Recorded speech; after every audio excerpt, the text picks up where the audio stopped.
watching On Deck with Tyler Redmond.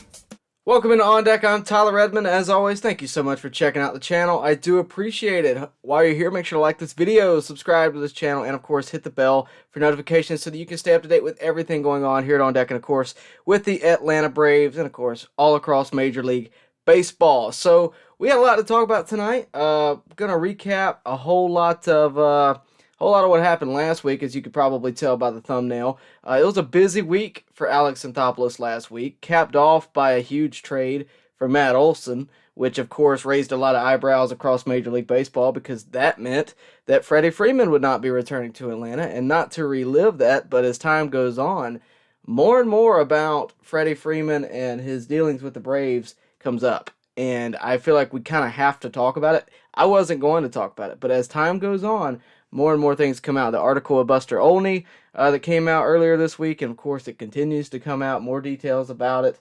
But before we get into that, let's talk about the trade with Matt Olson again, because I can't overstate how good of a deal this was. You traded Christian Pache, Shea Langoliers, Ryan Cusick, and Joey Estace for a guy who, if you're going to replace Freddie Freeman, this is the only guy that's going to be able to do that and us be okay with it. I mean, I really think that's the case.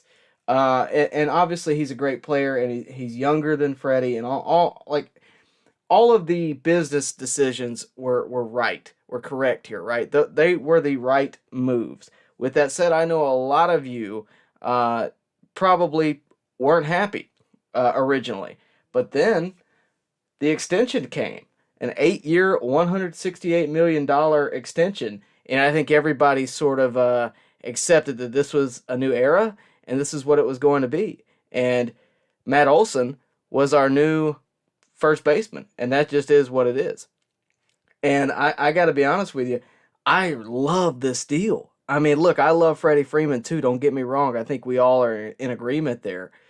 But Matt Olson is going to be a guy that we love to watch for the next 8 years. I mean, this is a guy who's going to see the prime of his career, I think, in an Atlanta uniform. He's an Atlanta-born kid. I mean, this is a guy that I think belongs here. And, you know, I mentioned the constant back and forth with Freddie Freeman and the Atlanta Braves, and I think for just a second I'm going to give my thoughts on it. So, from all indications, this seems like it was a miscommunication between Freddie Freeman, his agent, and the Braves. I don't think it was so much Freddie Freeman as much as it was his agent. That can be said from the Chipper Jones interview. The Buster Olney article that broke everything down. I suggest if you can, go find that. It basically, what it seems like happened is the Braves gave their offer. First it was 5-year, $140, and they even went up on that, I believe. And then the Braves, you know, got an offer from Freddie Freeman's agent, and they were told that they had 1 hour to either agree or not agree, and they moved on because they were given an ultimatum. And it was an ultimatum that did not suit their party at all. And to be honest with you guys, you know, if I'm going to pick a side, I'm going to pick the side that didn't give the ultimatum. Because I think Freddie genuinely wanted to be an Atlanta Brave. I don't think there's any doubt in my mind about that. To be honest with you, I don't know how much communication there was with his agent. It was revealed that Freddie Freeman was given an offer last year prior to the season. He was given an offer last year at the trade deadline, which I find very surprising, but it happened. That's when that 5-year $140 happened, and it never went through. And at that point, I question, you know, I question first of all his agent, because I think that's the real unfortunate part about this, is that his representation, I don't think, fully represented him. And I think we've gathered that from multiple sources now. But, you know, it's unfortunate. It really is. I think it probably did catch Freddie off guard. I think it probably did, you know, tick him off. With lack of a better word, I think it probably did that the Braves moved on from him in such a quick fashion and went and got Matt Olson. But at this point, I think it's time. You know, I've said this numerous times throughout the week, but it's going to be a long time for this just completely goes away. However, I think it's time to move on. I think it's time to appreciate the fact that we have a great first baseman in Matt Olson. I mean, this is a guy who's not going to be exactly like Freddie. We do not need to expect him to be exactly like Freddie, but he's a guy who is going to be well liked. He's going to be a fan favorite. There has not been one bad thing said about him by the media or anything else, from what I know. And I got to tell you, I'm going to be a fan of this guy myself. I mean, he hits more homers than Freddie. His stats are very comparable, but I think this guy's got more upside to him over the next 9 years for sure. And I think the Braves have a lot of upside to him in the near future. I truly do. And Matt Olson is going to be a big part of that. But you know that's not the only move that happened this week. It's not. After he was signed, there was Colin McHugh, who became a big part of the Braves' now elite bullpen.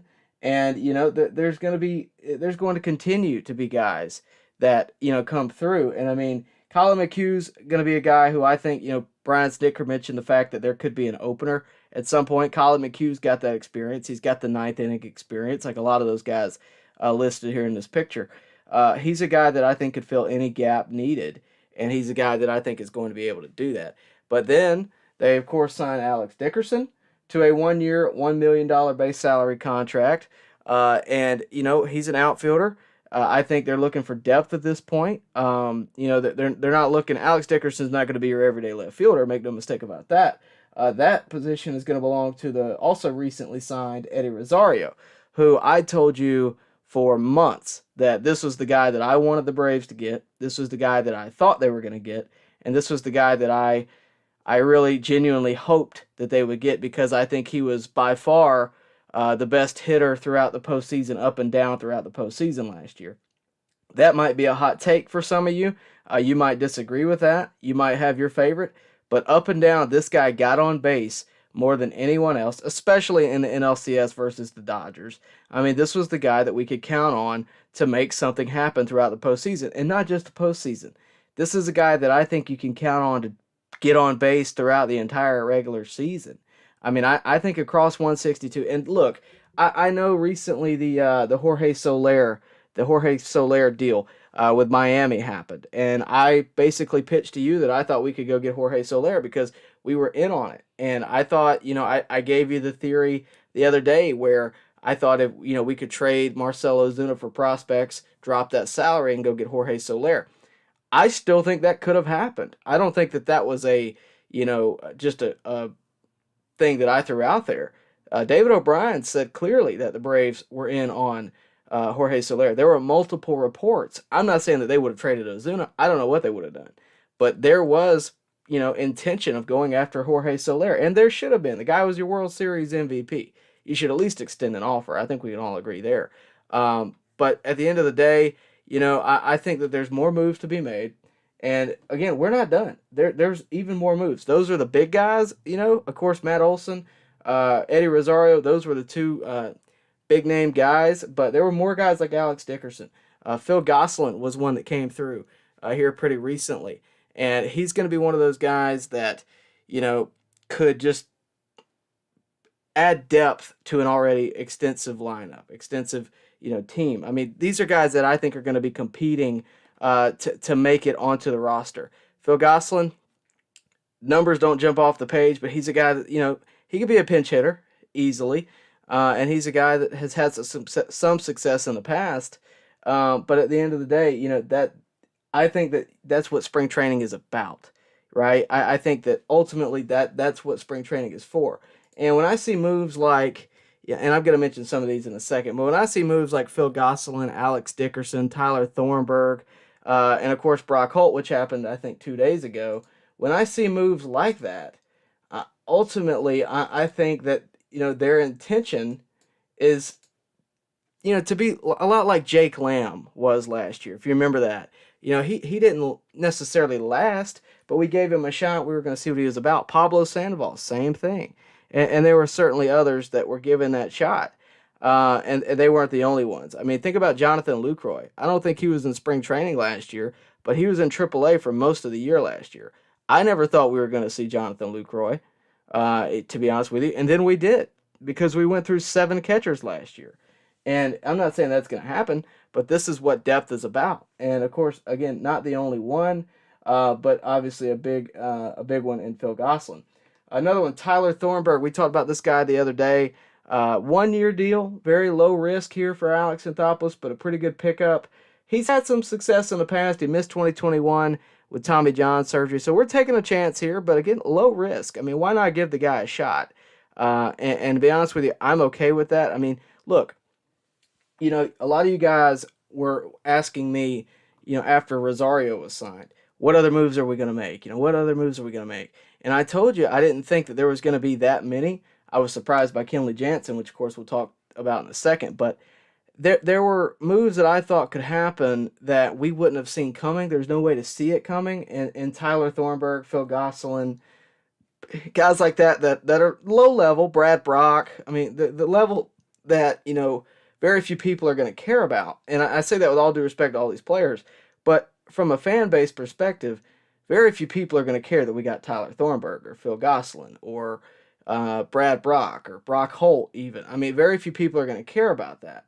They're going to care about did we get Eddie Rosario? Did we get Jorge Soler? Did we get Matt Olson? Did we get, you get my point. So I told you that I thought Alex Anthopoulos was going to sprinkle some guys in. This is what I meant. It's to add depth. It's to add further expansion of what already is a very good team, right? And I mentioned Brock Holt. Let's talk about Brock Holt.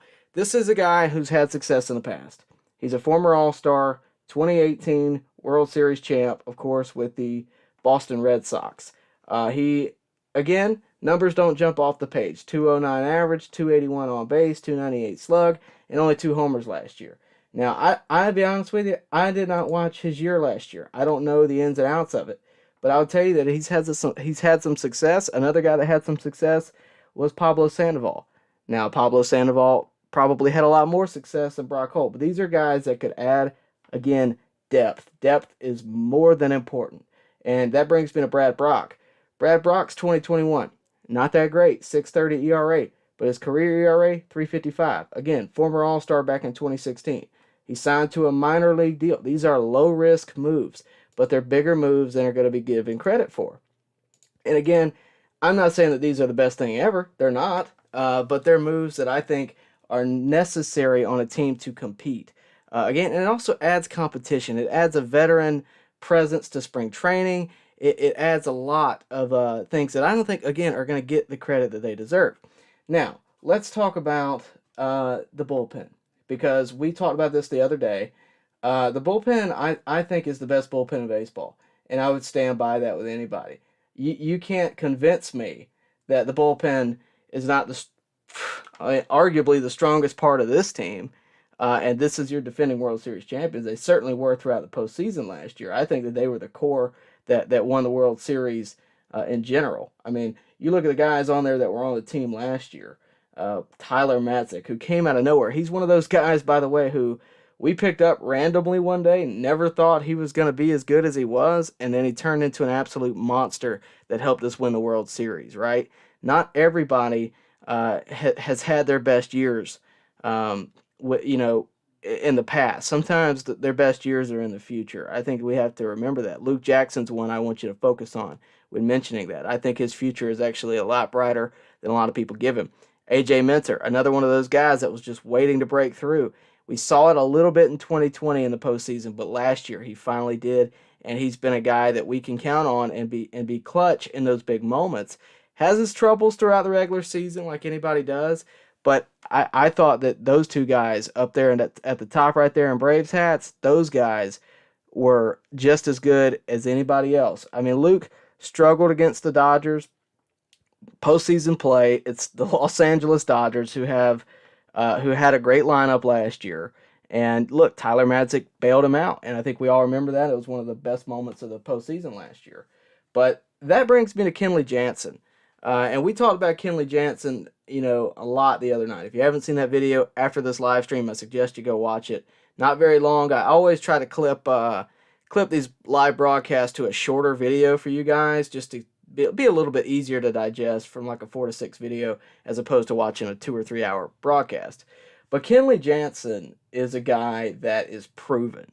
Unlike everyone else I just showed you, the Phil Goslins, the the Brad Brocks, the Tyler Thornburg. This is a guy that's proven. And look, he's had his struggles. I think we all know that.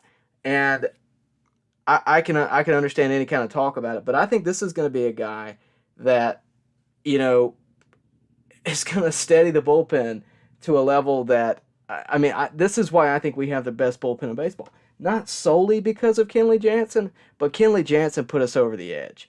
I mean, this is, obviously a former Dodger. He's wearing a Dodger hat in that picture. He's a former Dodger, but it's not just that. I mean, yeah, that's great. We got one against the Dodgers, and I know that's been a lot of posts and memes and stuff over the week, but that's not the only thing. I mean, this is a guy who's been an elite reliever or at an elite level for a long time. And look, any bullpen piece is going to have their trouble, right? I mean, at some point it's going to happen. I think he's a little older in age. I love the fact that he's from Curacao and he has that in common with Ozzy Albies. I think that's great. I think he's going to fit in well with the Braves. He's obviously a big Braves fan. Watched Andrew Jones as a kid, and all that stuff. And I think that's great. But I think that he wanted to be a Brave. The Dodgers, we later find out, the Dodgers came out and were going for Kenley Jansen. Take that in for a second. The Dodgers were targeting Kenley Jansen. A lot of people have been talking about, hey, why did we pay Kenley Jansen so much? And I told you, well, maybe the Dodgers were throwing prices at him. Maybe he was, maybe he was one of those players flirting with other teams, and the Braves had to come up with a good offer because, I look at our starting rotation right now, and I have a lot of questions. And I'm not saying that starting rotation has problems. I'm certainly not. What I am saying is I have questions, significant questions. And not to say that they can't be overcome, but we have 3 solid guys in the rotation right now, right? We have to, subsidize that somewhere, and that's going to be the bullpen. I hate to say it, but the bullpen's going to have to pull the load, at least for a little while, because you're going to have competition. You're going to have young pitchers. Kyle Muller, who had a great day in spring training the other day, Touki Toussaint, who did not have a great day today, but other guys, Tucker Davidson, Kyle Wright, you're going to have these young guys who are going to struggle. And you're going to need a bullpen that is capable of eating innings, first of all, be able to pitch multiple innings. And I think a guy like Colin McHugh would be good for that, Tyler Matzik as well. Just a guy that can eat those innings and, save your pitching, right? Because over a 162 marathon, I think since we've had the COVID year, that gets overlooked a lot. It's a marathon. Sometimes you don't want to use your best pitchers if you're down by 3, right? You don't want to use your best pitchers if you're up by 3. Sometimes you want to use the guys that can just last and can give you multiple innings and make you not have to use your best guys, right? Can get out of here and have the stamina to do that. And I think our bullpen's going to have that at least early on.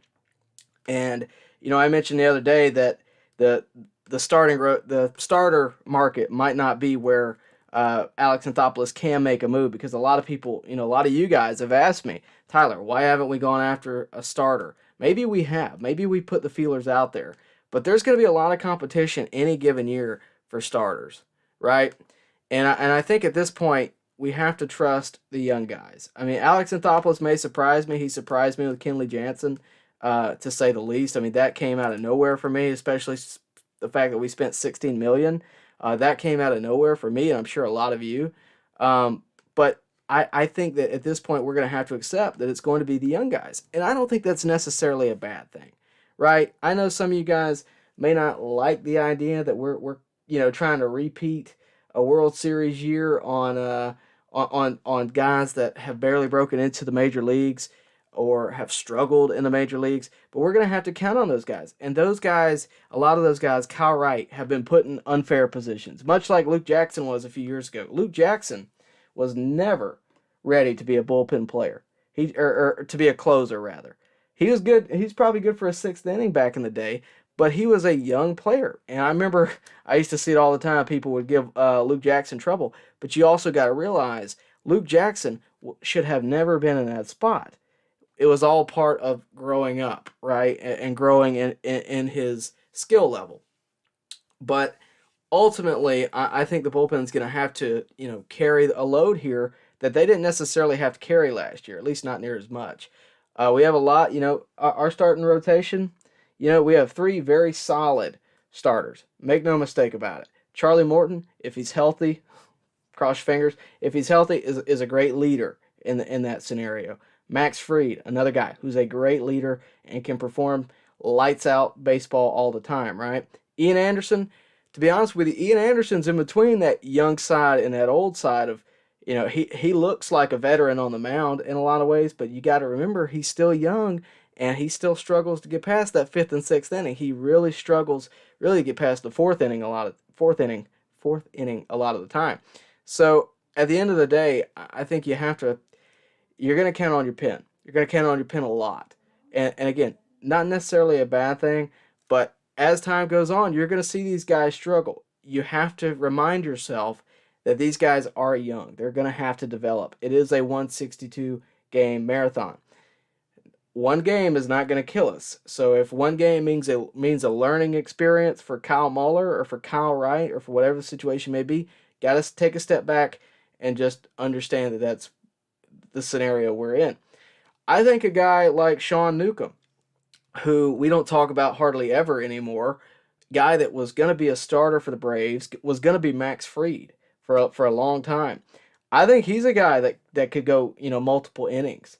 A guy that, he's struggled. He's had a lot of struggles, and, you take that for what it is. But he's a guy that I think if he comes in with his head on straight, he is a guy that I think could cover multiple innings on any given night. And whether that be in a losing scenario or a winning scenario, he's a guy that can cover multiple innings just out of pure stamina. In terms of his pitch quality, I don't know. I haven't seen him. I haven't seen him face any live batters here recently, but I would be curious to know where he's at. Touki Toussaint had a rough day today. I think he's a bullpen guy. I really do. I've said that for years. I think he is a long relief type of guy, whether that be for 2 innings, whether it be for 3, whatever the scenario may be. But I think guys like that are going to be more important than we know as of right now. So that's where I'm at with it. I know we kind of had a long intro tonight. I appreciate you guys tuning in. If you can, do me a favor, like the video. See, a lot of you guys are tuning in just now. Make sure to do me a favor and like the video on the way in. It helps me get it out to a broader audience, and I really do appreciate it. Thank you guys for being here. I saw that we had a super chat. Sorry I couldn't get to it. I clipped these later, so I wanted to get through what I had to say. Robert Gall, he just says that he wanted to say that I'm crushing it. Keep it up, brother. Appreciate that, brother. I truly, truly do. That means a lot to me, and of course super chats do as well. They help me out a ton. So I really do appreciate that, and I appreciate you, Robert. All right, so let's get into the chat tonight. A lot of you guys were active early on. I saw Jose and Landon got in here. Appreciate that. Max says my intro is awesome. You can thank Casey Motter for that intro. He is the PA announcer for the Braves, and he did that for me a while back.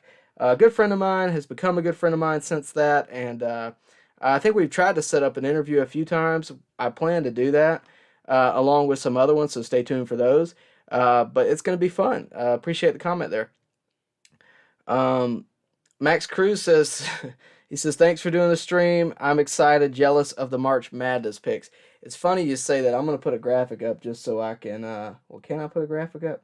Yeah, I'm going to put randomly just this bullpen graphic up so I can reach over and grab something and make you even more jealous. I stole a couple things. Not steal, I was given a few things from March Madness that I can show you since you mentioned it. So I actually just got back from March Madness today. This was behind the scenes. I was covering Auburn. This was just something they had hung up, has the logo on it. I just thought it was kind of cool. So they said, do you want it? And I said, absolutely, I want it. And then, of course, I got just a March Madness towel. A couple other things that aren't near as, important or cool. But I thought those were cool, and I thought you guys might like to see it. So, yeah, appreciate that. And, it is what it is. It was fun. I got to meet Jim Nance, one of the best broadcasters in the business for a long time now. I got to meet, if you watch Marty and McGee, I met McGee. And if you want to see those pictures, they are on my Instagram. You can follow it down below. The links are all in the description. But it's at bubblegum_Jesus on Twitter and Instagram. Thanks for that, Max. Zangu. I don't know if I'm saying your name right, but I hope I am. Braves are fire. The Hawks are meh. Falcons are a laughingstock. I wouldn't say the Hawks are meh. I mean, I think they did pretty good last year, all things considered. They're on the way up. The Falcons need to rise up already. I don't know what they're doing. I don't mind the Marcus Mariota thing necessarily, but I hate to lose a guy like Matt Ryan. I mean, especially with all the other losses that the city of Atlanta's had in terms of athletics over the past uh, week or two. It's been rough here in the city of Atlanta for longtime fans with Freddie Freeman and now Matt Ryan gone. I appreciate the comment though. Landon, watch your mouth. 478 Gaming says y'all like the stream. He's absolutely right. Like the stream, helps me out a ton. I always appreciate it. I don't do these late night broadcasts for nothing, but I do enjoy them.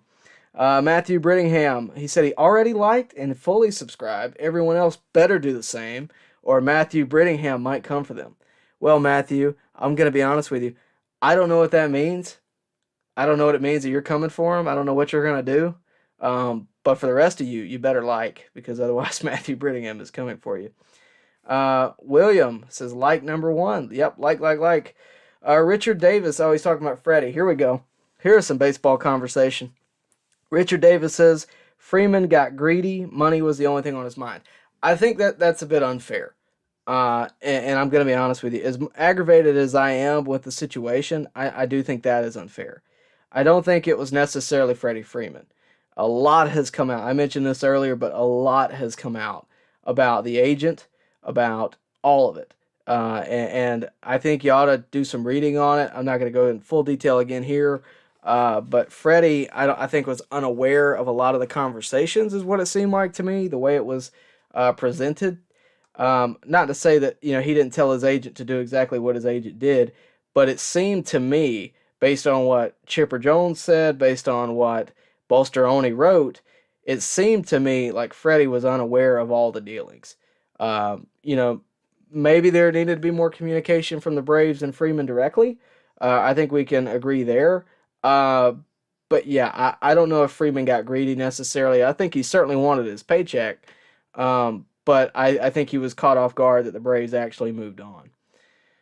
Appreciate the comment, though. And by the way, I think the Braves moved on in a significant fashion in Matt Olson.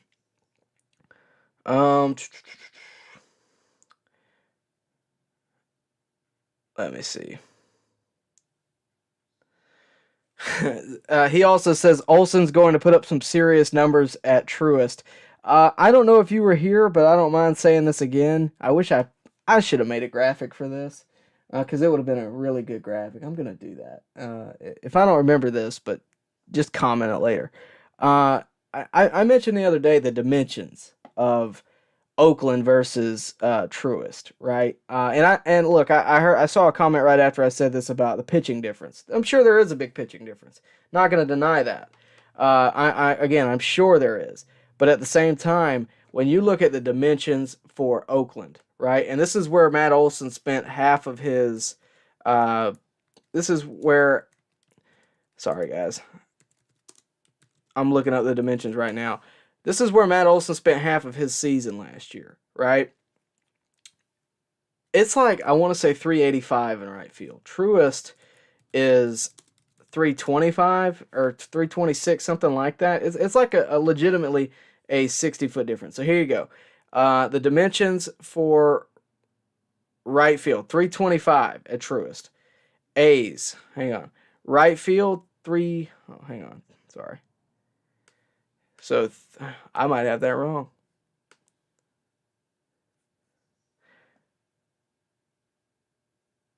I do have that wrong. So I think he is going to hit bombs. So I really do. Oakland is bigger, but it'll be interesting to see. I don't know that that's completely right.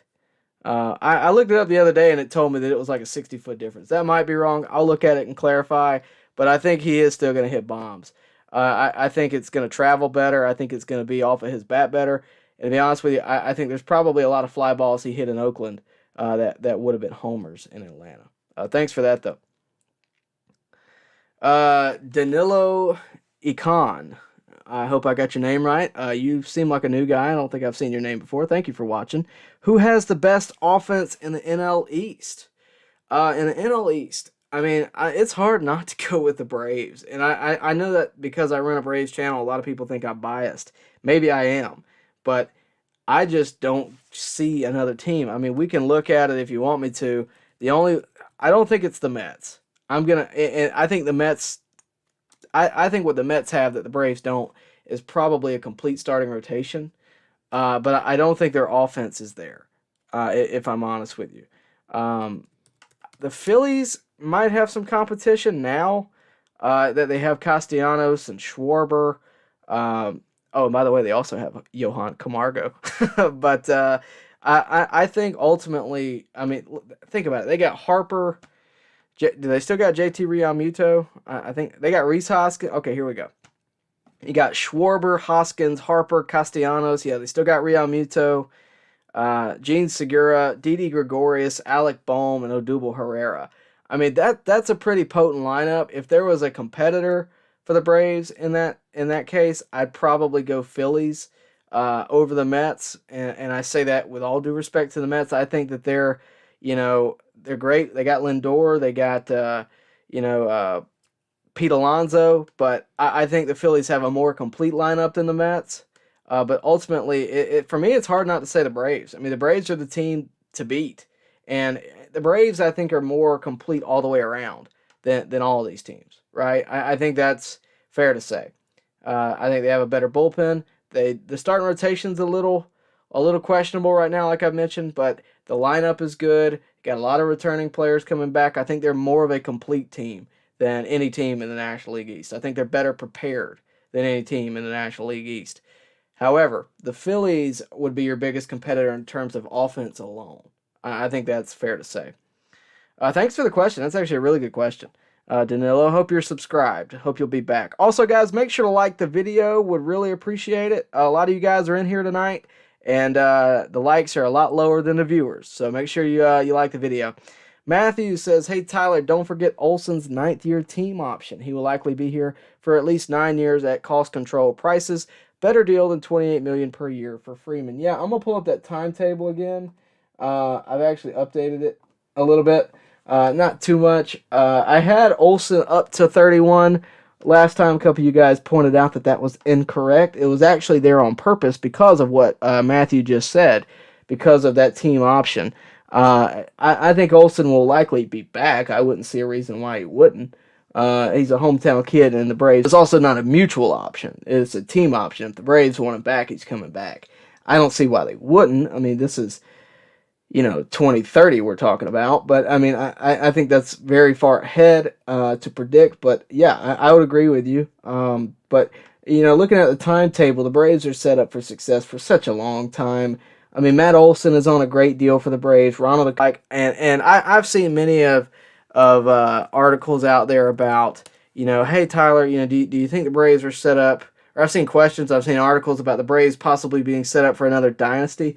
I think that's a lot to expect, but I think they're set up for success. I think they're set up for so much success over the next few years. I genuinely believe that. And I wouldn't tell you that if I didn't. I would go on record and say that I think their chances of making it to the postseason in the next few years is probably better. I would say that if you had to take a poll, over the next, I don't know, if you took a poll over the next 5 years and said what team is most likely to make it to the postseason every year for the next 5 years, out of all of the National League, I would probably put the Braves in at least the top 2, and you know who the other one is. Not to say that that's guaranteed, but across baseball, I think they're set up young. I think they're set up better, and I think they're set up a lot better than just about anybody else. But appreciate that comment. Let me get back to where I was. Sorry, I saw the chat got frozen there. I was doing some stuff to help that. I hope it worked. I think we're back now, so we should be good to go. Let me see. A lot of talk about Freddie Freeman tonight. There's going to be a lot of talk about Freddie Freeman forever. I've been sort of trying to move past it, but there's no moving past it, I don't think, at this point. Guys, thanks for liking the chat. I really do appreciate it. We're going to be on here for a while tonight. I'm going to try to answer as many questions as I can and as long as I can. let's see. William Fulgham says his Olson jersey is ordered and ready to be there. I appreciate that. I mean, that's a good one to invest in. It'll give you a good 9 years of use. I think that's a good jersey to invest in right now for sure. Play ball says Matt Olson looks legit, but his batting stance is a bit weird. Yeah, he's a bit. I don't know if weird's the right word. He's got his own style, right? He's a bit unorthodox. If you've never seen Matt Olson swing, he definitely would catch you off guard, right? I think Matt Olson is his own man, obviously. I think that's fair to say. But his stats don't lie. They just don't. And, you can say he's got a weird stance. There's been a lot of guys over the years that have weird stances. Matt Olson's a guy that it seems to work. I think his is more of a pull style. I think that's probably why he has more homers than Freddie did last year. I think he's more of a power guy because of a lot to do with because of his stance. I think he can explode on the ball a little longer. I think his bat's in the zone a little bit longer. But yeah, his stance is weird. There's no doubt about that. But I think he's definitely proven. I would definitely go as far as to say that he's proven. William Fulgham says to trust in Double-A, and there have never been truer words spoken. I have told you for at least a couple years now how much I respect Double-A, how much I think Double-A makes the right decisions on just about anything. If, I've always, you've always wondered if I could just be a GM for a day. I'll be honest with you. There's very few moves that I would make in the Braves case that are different than what Alex Anthopoulos has done. And he would probably obviously top me in any scenario, right? The dude is so smart. I mean, and he's able to get these guys, again, on long-term deals. I'm going to pull this back up. Long-term deals for team-friendly prices. I mean, no other GM's been able to do this as consistently as he's been able to do. A lot of that comes with winning. A lot of that comes with environment. What are you providing the players aside from money? Because if a player doesn't like the environment, you better be providing them a lot of money. But Atlanta's the place to be right now. World Series champs, had a great season last year, has a good fan base. Credit to you guys. But yeah, I think that, when you can provide that, especially for Matt Olson, you provide a hometown feel and legitimate hometown feel. I think you're able to do that. Ronald Acuna was raised in this organization. If you can continue to get him on friendly deals, I think that's great. Ozzie Albies, same thing. But you've been able to create an environment where people want to be, where players want to be. Look at Ron Washington, right? And this isn't even a player. Ron Washington could be a big league manager tomorrow. He's throwing his hat around. He's been in some interviews. But the guy managed a World Series like a decade ago. He could be a manager tomorrow. And yet he stays with the Braves. And I don't know that an offer's been there. If there is one, he'll probably take it because I think he wants to manage. But he is in Atlanta. He could have a job anywhere, and he is in Atlanta. I think that says a lot, frankly, about him, but also about the Braves organization. Matthew Brittingham says, "Hey, Tyler, do you think Freddie's agent tried to use the hometown thing against the Braves? It seems that they tried to make the Braves pay more than anyone else since they were in the hometown." I think they knew that their leverage, or let me not say they. I think Freddie's agent knew that his leverage left when the Braves were out of the conversation, right? If the Braves, and he would have been right if he assumed that, because once the Braves were out, Freddie's got to leave Atlanta, right? For the Dodgers to pull Freddie out of Atlanta, they're going to have to pull, him out of where he's comfortable, right? Where he's used to. So they're going to have to offer him more money to get him out of that. That's, if there is a deal there that Freddie is ready to sign, it's going to have to continue to go up, right? If the Braves are offering you at 140, well, the Dodgers are going to have to offer you 180, right? Or with their taxes, 200, whatever the situation may be. They're going to have to up the ante. And they did a little bit, but he's not making too much more than what he would have been in Atlanta. I think after taxes, he's making 148. And I think because the Braves made the move they made, the price went down on Freddie. The market value went down naturally because there wasn't a competitor that wanted him that bad anymore because they had a ready-made, not to say replacement, but replacement, Matt Olson. So when the market goes away, players don't make as much. And I think Freddie got caught off guard for that reason. I think he got caught off guard because he thought he was going to be an Atlanta Brave for life. Hate that he's not, but I think Double A made the right decision here. I really do. And, think about this. If Freddie, Olson was going to get traded to somebody. Let's say that somebody else trades for Matt Olson, right? And Double A either has to pay Freddie or he doesn't have a first baseman, at least a first baseman of any value, right? He's got to come up with a completely different, tactic here, or he's got to pay Freddie whatever Freddie wants. So I think, there was early on in this whole debacle, there was criticism of Alex Anthopoulos for not re-signing Freddie. I think that's gone away now because I think more people are starting to see behind the scenes a little bit more. But, if Anthopoulos hadn't have made that decision, what if we had to pay Freddie $200, right? And think about all the money we saved. The money we saved went and got Kenley, Jansen, and all these other guys, Colin McHugh, and everybody, really. So I don't know if they tried to use the hometown thing. I think they tried to use his legacy, his past. His hometown's L.A. That's where he's from. But I think they probably tried to use his legacy and his standing with the Braves as a tactic, and there's nothing wrong with that. I think it does say something that he's been with that organization for as long as he had and put up numbers like he did. And what he meant to the Braves cannot be overlooked, even in negotiations. It can't be overlooked. But at the same time, it came back to bite him. So I don't know. Unfortunately, I wasn't in the room. I think it's a good question.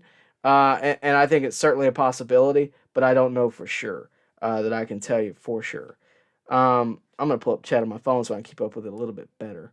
If you got your questions, get them in, and I'll be glad to answer. I'm going in order unless you super chat. Super chats are how you get immediate responses. And, of course, if you like the video, it will make me very happy, so please do that. Matthew also asks, hey, Tyler, do you think that if the Braves were paying Freeman $28 million next year, they would have been able to still afford Rosario, Jansen, and McHugh? I think at least one of those would be gone. I've said numerous times before on this channel that I can't speak for what the Braves' payroll is, right? Like, I don't know for sure. I know about what it is. To be honest with you, the $16 million for Kenley surprised me a lot. I thought we had about 6 to 10 left. Instead, we had 6 plus 10. So it's hard to say if we would have been able to. I think we probably still would have went and got Rosario, just because I'm gonna pull up his contract to be exact here. I don't think that was too far out of what anybody could do, right? $9 million a year. I think we could have done that, whether we've got $28 million on Freddie or not. In terms of Jansen and McHugh, I think they were add-ons because we didn't get Freddie and we did save money on Freddie. So you could argue that we became a more complete team because we didn't go get Freeman and instead went with Olson. You could argue that. I'm not saying that. I can't speak to what Freddie means in the clubhouse. But what I can say is that I don't think all those moves happen. I think you may get Rosario just because I think that was in the plan. I think Rosario might have gotten less money because Rosario wanted to be a Brave, and I think he probably could have got more money on the trade market, or not trade market, free agency market. And if that's the case, then I'm glad we did what we did because I think we did become a more complete team. I don't think we would have been able to make as many moves or have had the freedom to make these moves. I will give you that, but I can't speak for sure on anybody. But appreciate the question though. The Lugoff Gamecock. If you're a South Carolina fan, I just left that state a few hours ago. Rosario was a huge signing. Yeah, I think so too. I said, oh my gosh, I probably numbed your minds on how many times I said sign Rosario. I just thought he was a necessity. I didn't think he was a possibility. I thought he was somebody that the Braves were definitely targeting and definitely wanted and needed. Obviously we needed an outfielder. There was talk about Soler. I think Rosario has a much better fielding ability. I think he's got, a significantly more consistent bat, to say the least. And I've said all this before. It's nothing new, and I don't mind saying it again. But, yeah, huge signing. Can't be overlooked. And ultimately the guy is memorable, right? Like you remember Rosario from last year. You remember Soler's home runs, don't get me wrong, but how consistent Rosario was. I mean, it was one of the best NLCSs of all time. I mean, look at these numbers. Show me anybody else in the past 30 years that did this. I mean, you can probably find somebody that did one of these things, maybe two. All four, not seeing it. Not seeing it. The guy was more consistent than anybody. And you can try to tell me that you wanted Soler, and I get it. I would have liked to have gotten Soler back too. But there was nobody near as consistent as Eddie Rosario was in that postseason. And he had his moments too. Soler's home run was ridiculous. Um, but Rosario had his moments, and this is one of them right here on your screen. Uh, you know, ultimately, we could have done a lot of things in free agency. I see Play Ball, the next comment says, Jock Peterson brought a lot to the Braves as well.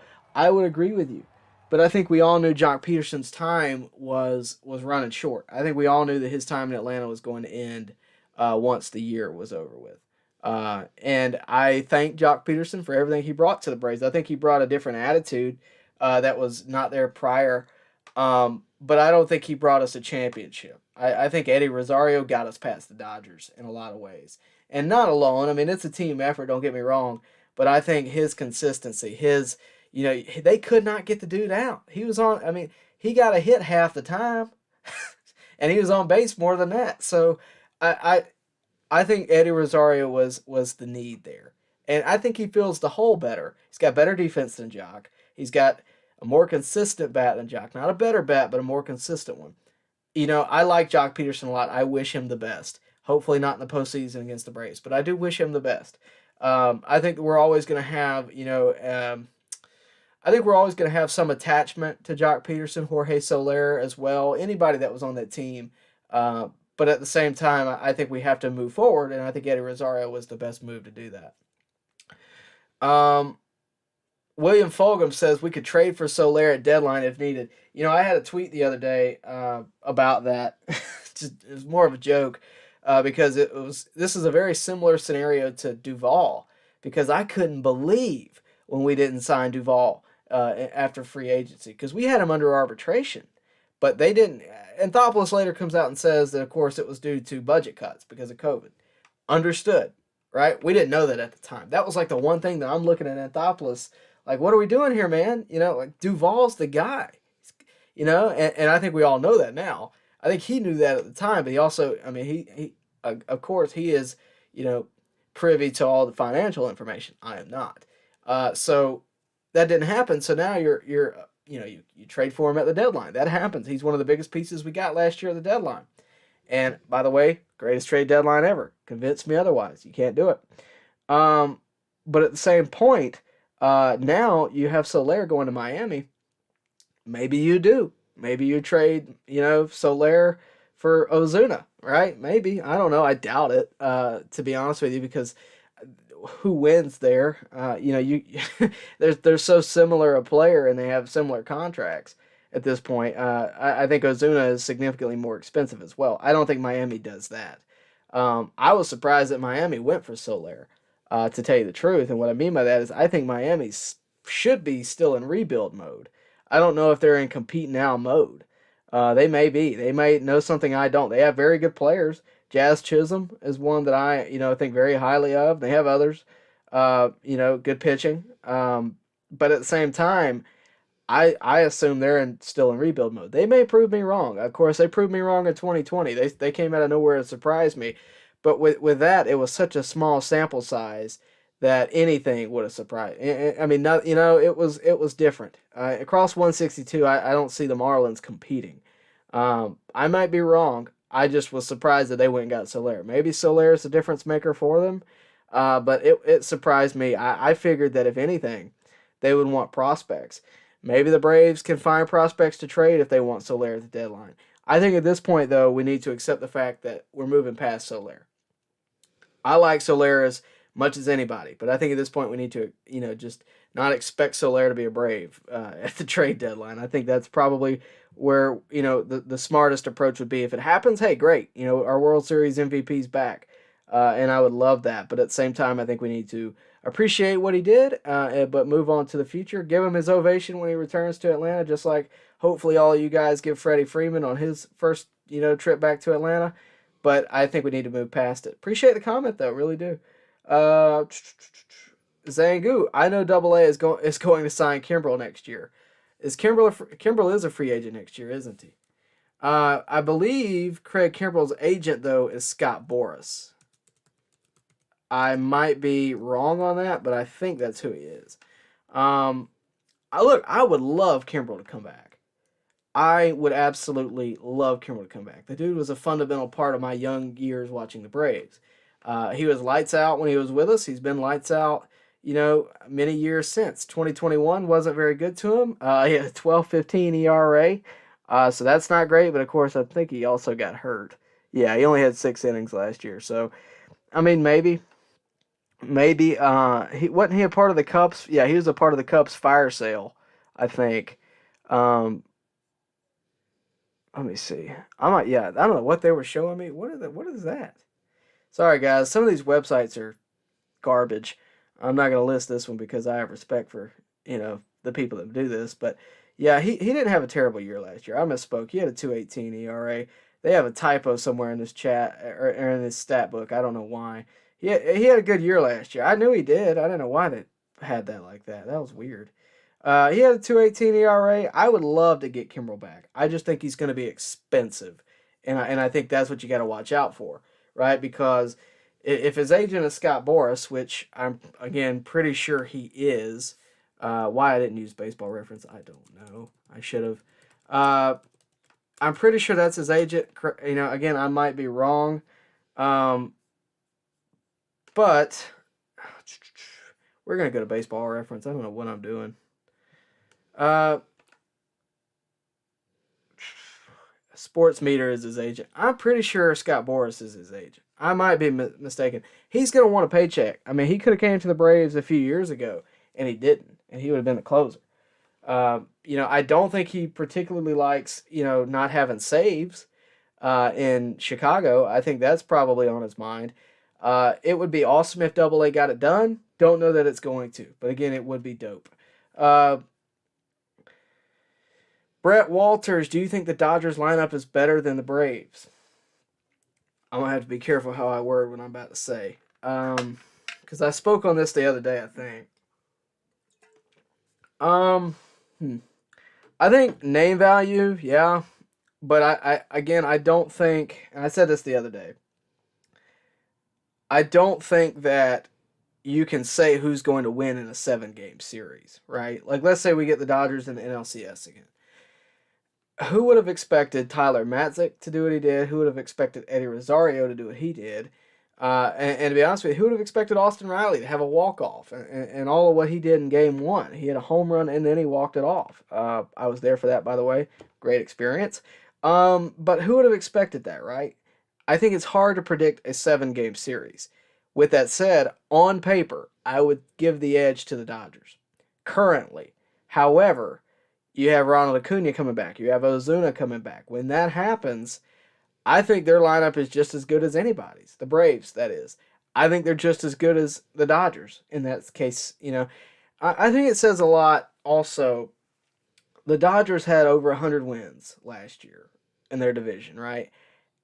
So did the Giants. I think that, you can say what you want, but I don't think the National League West is as strong as the National League East in a lot of ways.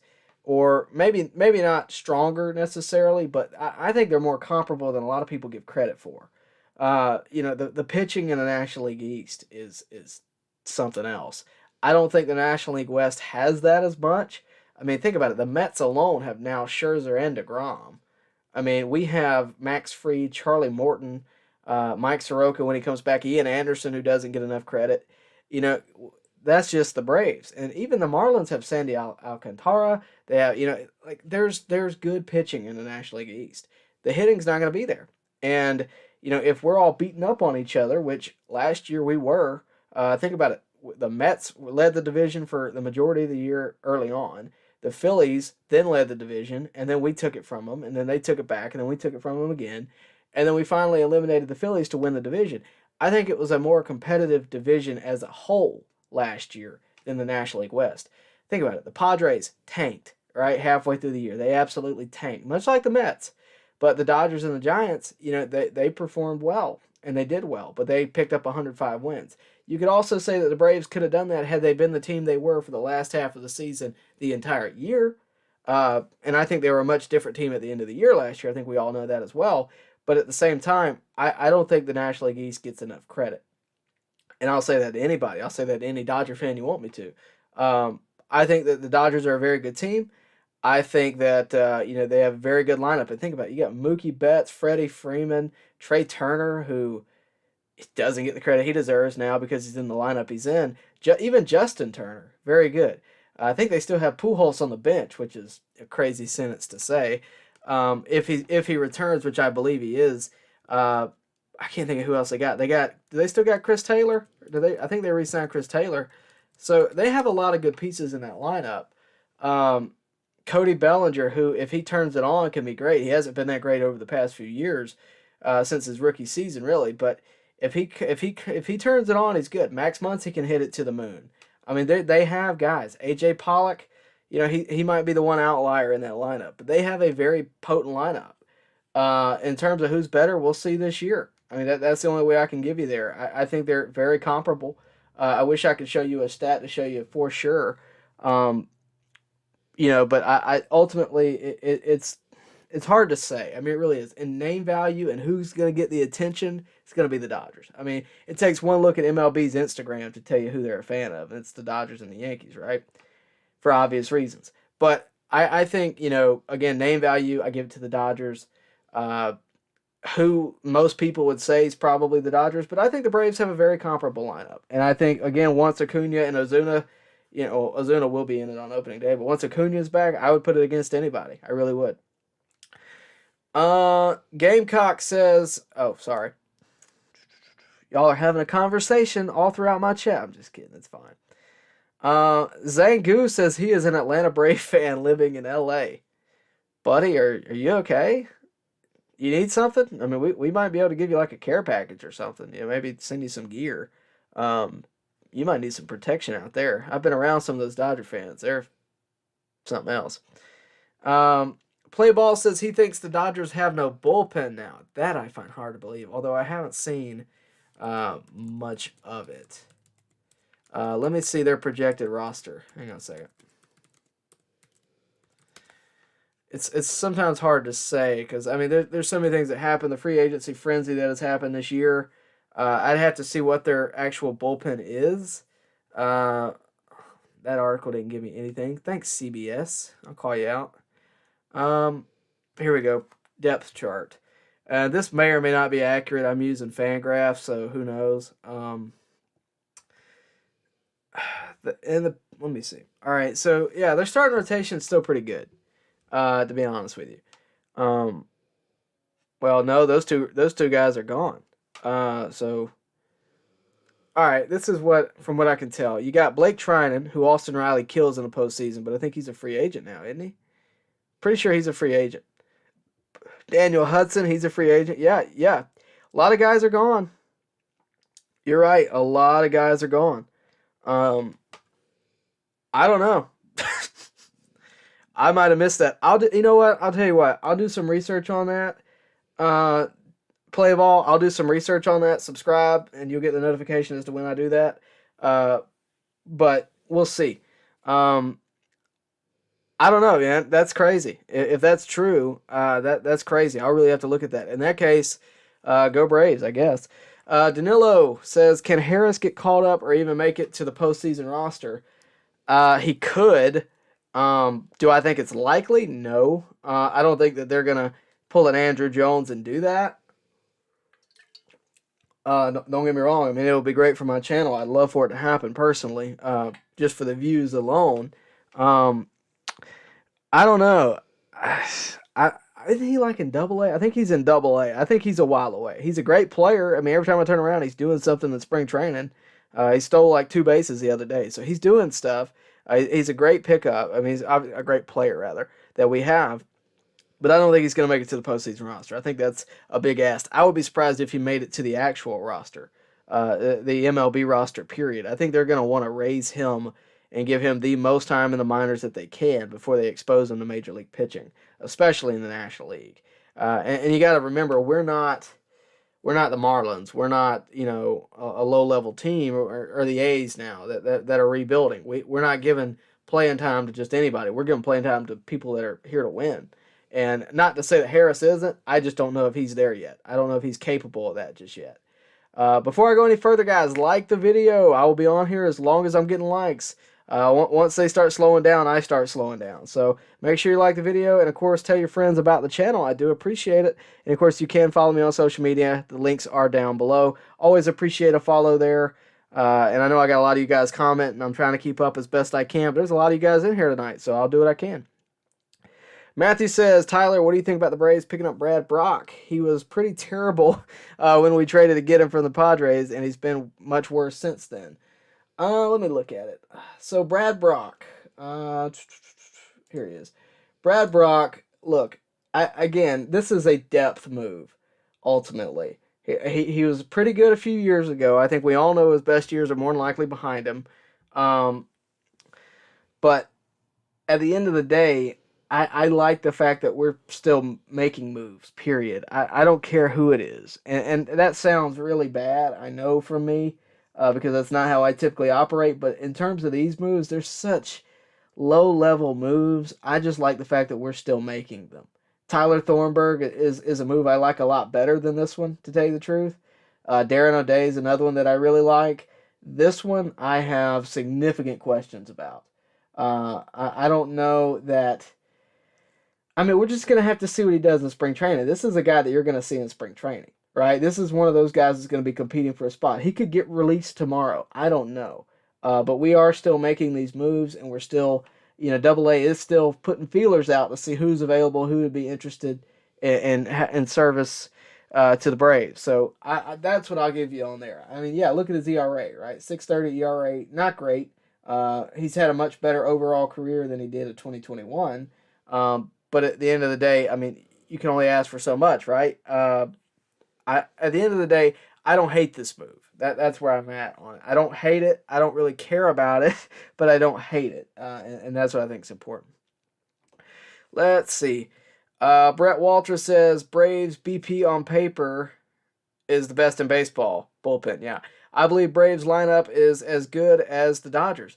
I don't disagree. I just think that, again, name value alone, right? Mookie Betts, probably a Hall of Famer in the future, right? If he continues on the stride he's going to. Freddie Freeman could very well be a Hall of Famer.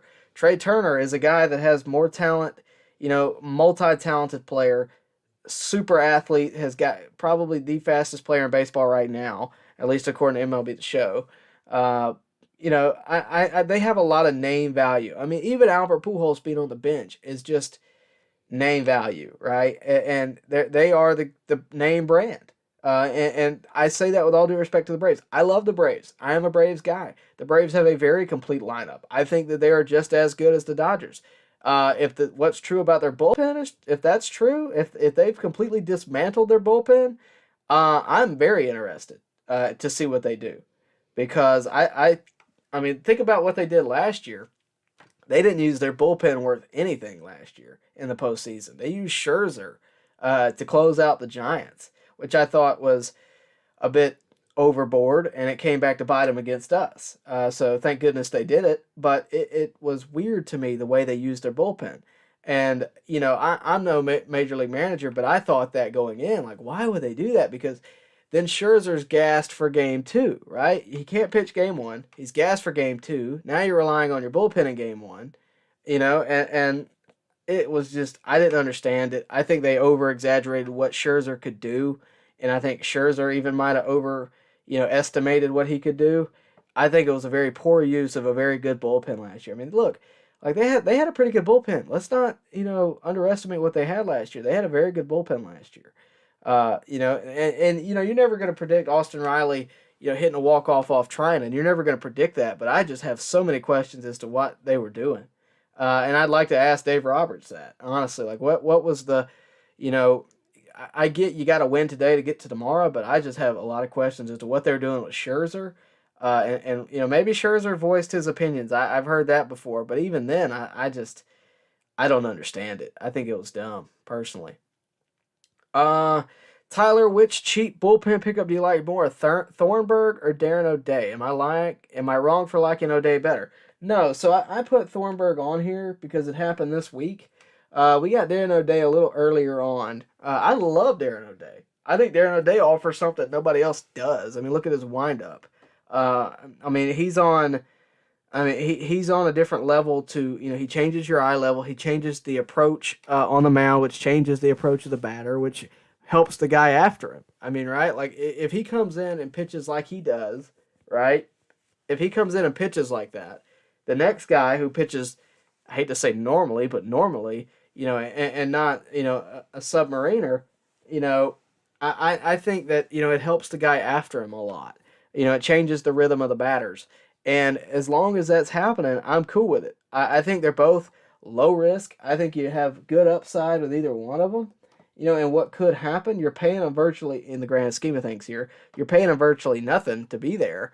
And Tyler Thornburg just wants a shot at redeeming himself and coming back, after Tommy John, which I like just fine. Darren O'Day, I don't have a graphic for him, but I love Darren O'Day. I thought what he did with the Braves a few years ago was great. I know we had him on like a 3-year deal back then, and he had injuries and stuff, but I think that's solid.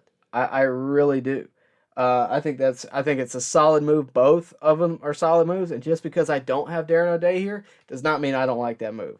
In terms of which one I like better, I would probably go Darren O'Day myself, to tell you the truth, just because I how much I am a fan of him.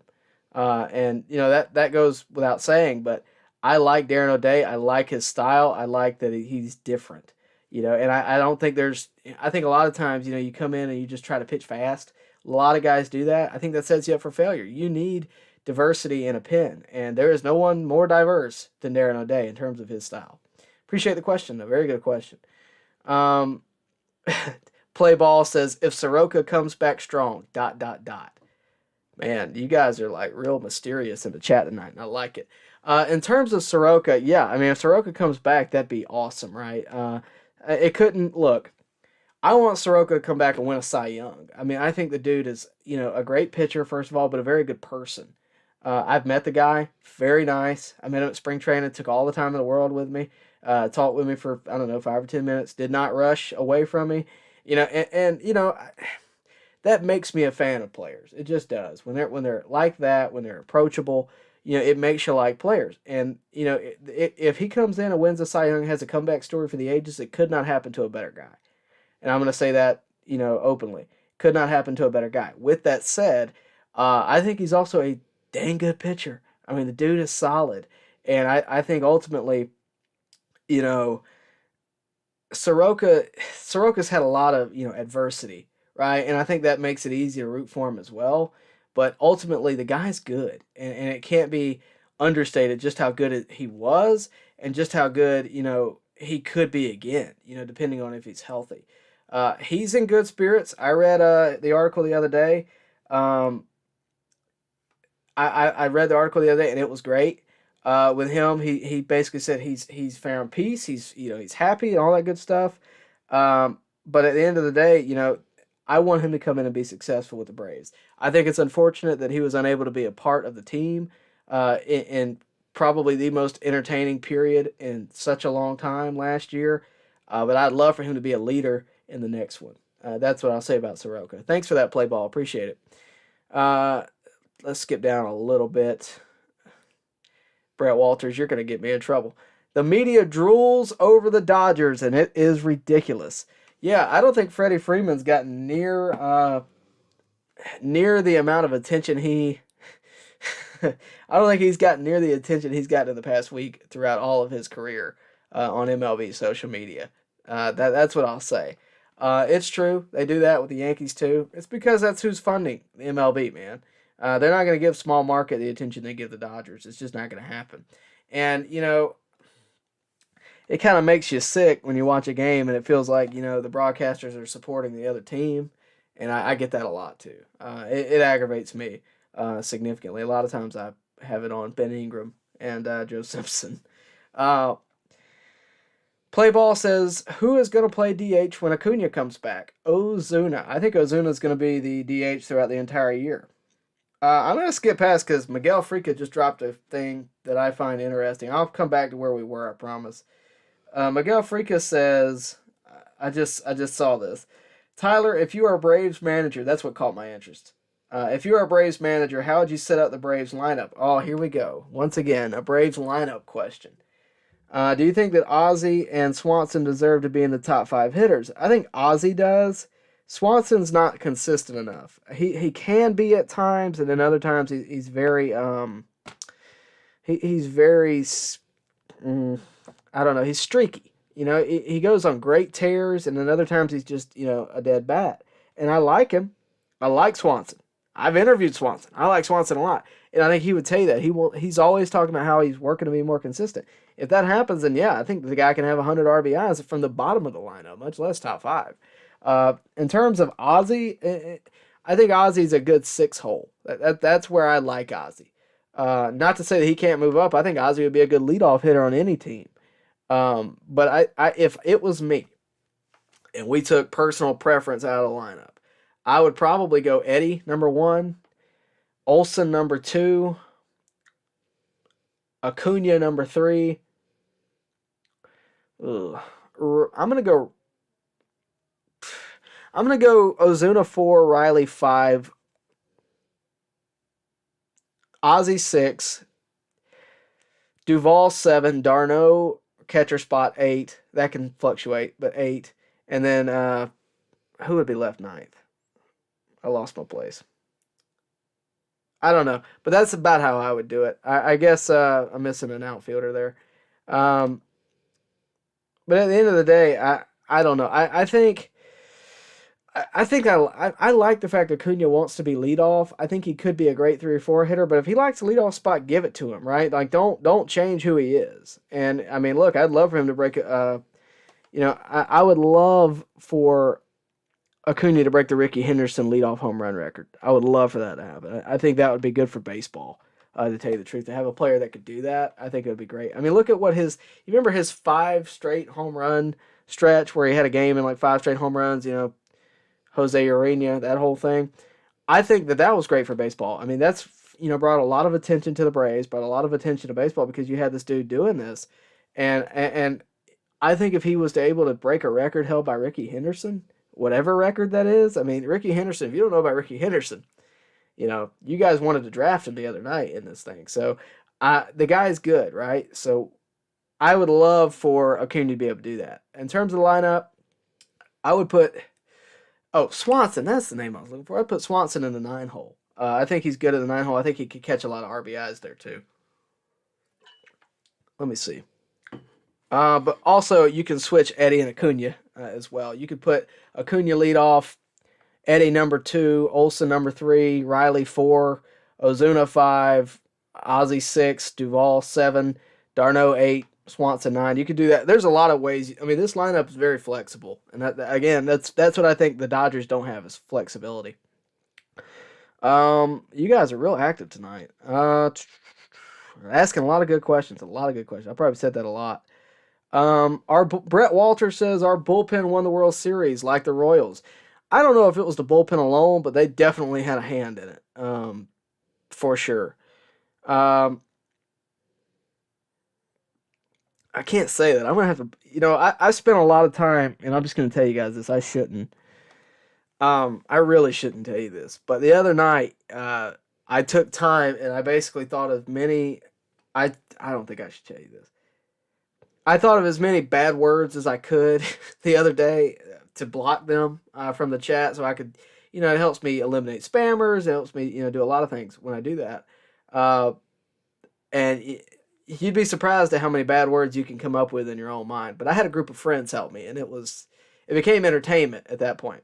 But nutsack is one I'm gonna have to block because you guys use it so much, and you're gonna make me slip up. And that's the only time I'm ever going to say it, but you guys are going to make me slip up. Let me see. Do the Braves have a team to beat the Dodgers? Do the Braves have a team to beat? I mean, yeah, it's the Dodgers. That would be the only team I could see. I mean, maybe the Giants. I don't know if the Giants are going to have a repeat of what they did last year, but maybe the Giants. Max Cruz says he's a big Bryce Elder guy. What are your thoughts on him? I haven't done a video on Bryce Elder in a long time. Very long time. I did it when he first got drafted. He's just kind of been one of those guys that's down there. I know he's doing good stuff, but he's so far down, I don't get to see him a lot. I was really excited when we signed him because I know he had great numbers in college. I think he played at Texas in college, if I'm not mistaken. But you can go find that video. I was really happy when we drafted him. I thought it was a great pickup, and I think we got him in like the 3rd round, I want to say. If I'm not mistaken, I think that's what it was. It was a later round than first, and he was easy. Oh no, we got him in the 5th. Yeah, we got what would have been a 1st round pick in the 5th round. That draft was great. We had a great draft that year. I don't remember what year was it, like 2018, I think it was 2018, maybe 2019. We had a great draft that year. Bryce Elder was a big part of that, and I think what made him the best was that we were able to wait on him and go get Spencer Strider early on, and then go get Bryce Elder.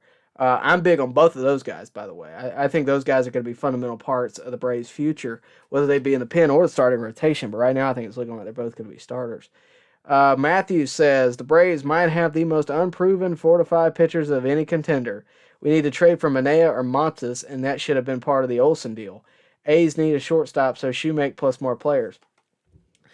Maybe they're not done. I see what you're saying, but I think they also have a lot of faith in their pitchers, and I think they want to give them at least the first half of the year to prove themselves. Not to say that's the right decision, but I don't mind that decision. I've been waiting for years to see Kyle Muller get a real shot, or even beyond that, Kyle Wright. And I know there's a lot of opinions out there about Kyle Wright, but I mean the guy did very well before he came to the Braves, right? He's had a rough time since he hit the major leagues, but he's a guy that I think can compete, and I think if given time to grow, I think he can do that. But he's got to grow. He's got to have innings. He's got to get innings, and without innings, he's not going to be anything. He might not be the future, but there's a lot of guys that need that experience. So I get what you're saying. Maybe we could have traded, but at the same time, don't you want to keep some of your own prospects? We'll see. But that's how I feel about it. Good point though. I'm not mad at it. I'm gonna skip down a bit because you guys are really tearing it up tonight. As much as I appreciate it, I'm gonna have to skip down and kind of keep up. Patrick Langley. I've heard your name before. I don't know where, but I've heard your name before. Maybe in the chat, I guess. I don't know. We have like 5 guys eyeing the same spot. Or same back end spot. They can't all pan out anyways. Might as well package a couple to get an impact starter and put us over to take advantage of this window. I said the other day when the Olson deal happened, I said that, the Braves always get criticized because they never pull the trigger, and now they're getting criticized because they actually did pull the trigger and you trade for Olson, right? We traded a prospect. We paid we basically traded a bunch of prospects for Olson, right? Which never happens. And I don't think we're going to get out of that completely. I don't think we're going to just start throwing out prospects for, just anything. It could happen now, but I think if they were going to trade the A's for Manaea, it probably would have happened in that trade. You never know what the A's were asking for either, right? Like the part of it is this, right? Like you don't always, how do I word this? You don't always expect all of your prospects to develop and to be, Max Frieds or, Mike Sorokas or Ronald Acuna. They don't always do that. Even if they're supposed to, they don't always do that. So a lot of times, they're more so used for bargaining chips, right? We just saw that with Shea Langoliers and others. Now, Shea, I have full faith that Shea is going to develop. I have questions about Pache, if I'm honest with you. But I think ultimately you have to understand that they are bargaining chips. And I think that the Braves, if we traded away all of our good prospects, what do we have to bargain with at that point? What if we need something at the deadline? What if we need X, Y, and Z, right? You just never know. And I think that they probably want to hold their chips back a little bit. Maybe if Manaea is available at the deadline, maybe if another pitcher for a lesser amount of prospects is available, we go get him. But whatever the situation is, we have a lot of guys that are capable of covering those innings. A lot of guys. I know Tookie had a rough day. Tookie's one of those guys. Kyle Muller, Kyle Wright, Tucker Davidson. Guys in a regular season that, look, if Tucker can pitch in Game 5 of the World Series, he can pitch in Game 140 of the regular season. Or Game 27 of the regular season. Whatever game you want. He can pitch it. That's how I feel about it. If you're going to give him that opportunity on that stage, I think you can give Tucker Davidson a shot at the Major League roster. That's how I feel about it. And I think he will likely be there. If I had to pick a guy right now, I'm going Kyle Muller. I really am. I think that guy was on the cusp of making it to the roster last year. Did make it to the roster, got sent back down, but it wasn't because he had any bad start. He had a couple not so great ones, but it wasn't because he came in and imploded. He just didn't, cover as many innings as they thought. I think that guy is going to be solid for the Braves for a long time, and I hope that's the case. But I get what you're saying. I just don't think always packaging someone to win now is the right decision. And if anything, trust AA, right? If you don't trust me, trust AA. But good point. I'm not mad at that, Patrick. I think it's a good point.